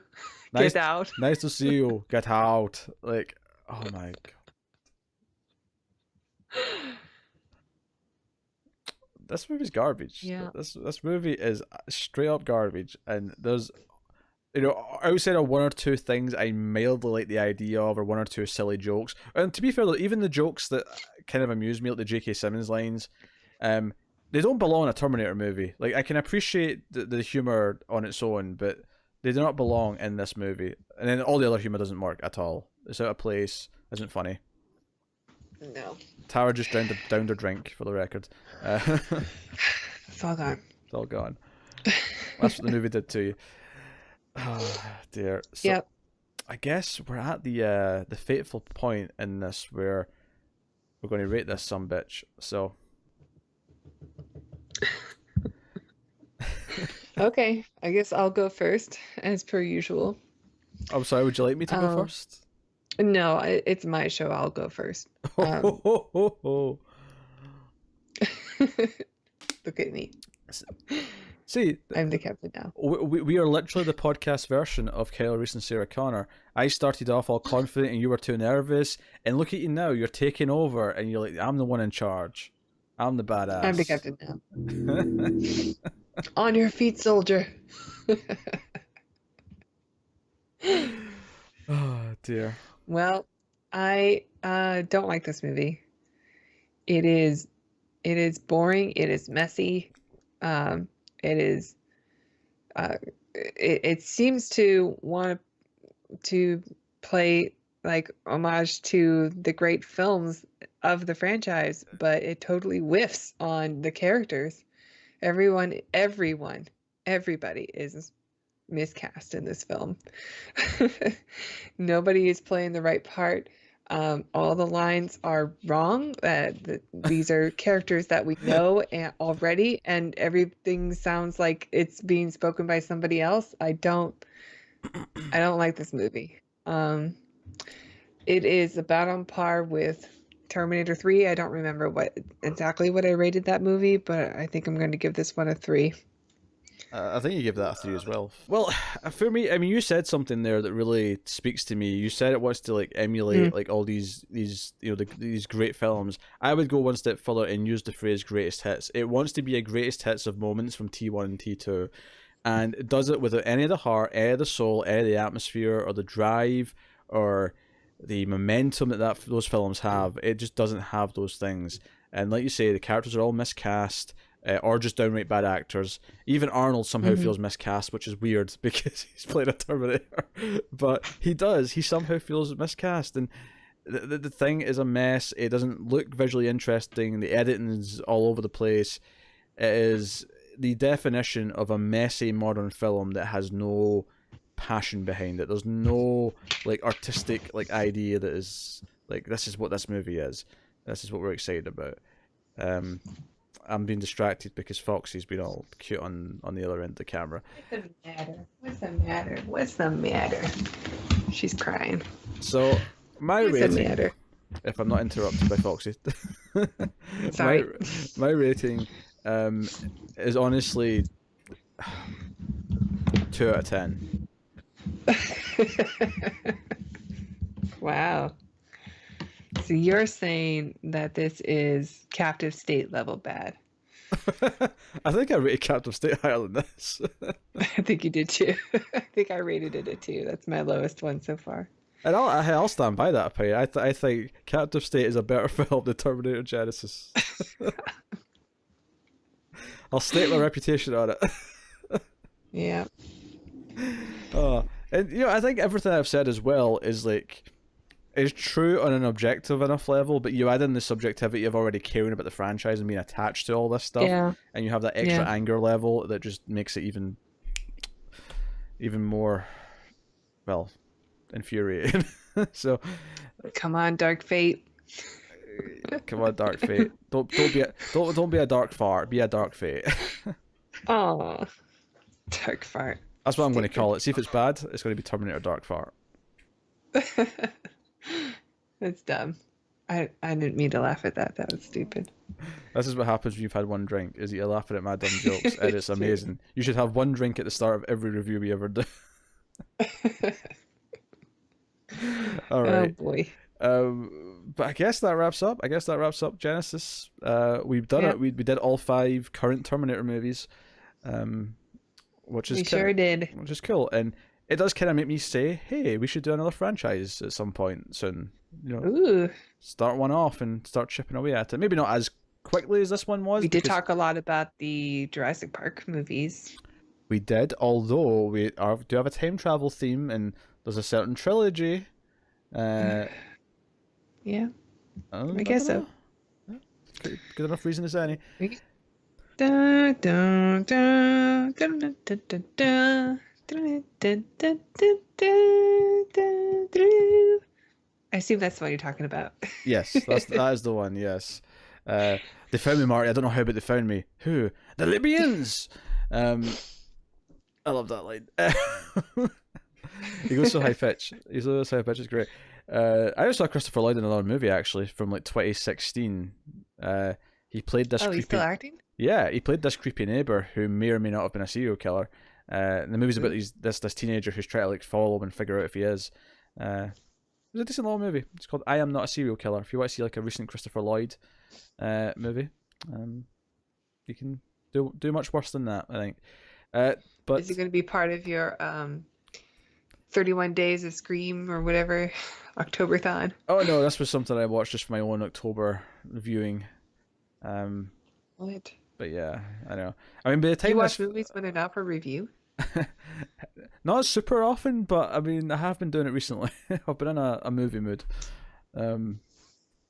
At least for this month. Maybe in November I'll go back to doing something else. I'll play some games or read some comics. But watching a lot of movies recently, which is good. Movies are great. There's a reason why we talk about them on the internet. It's true. I love movies.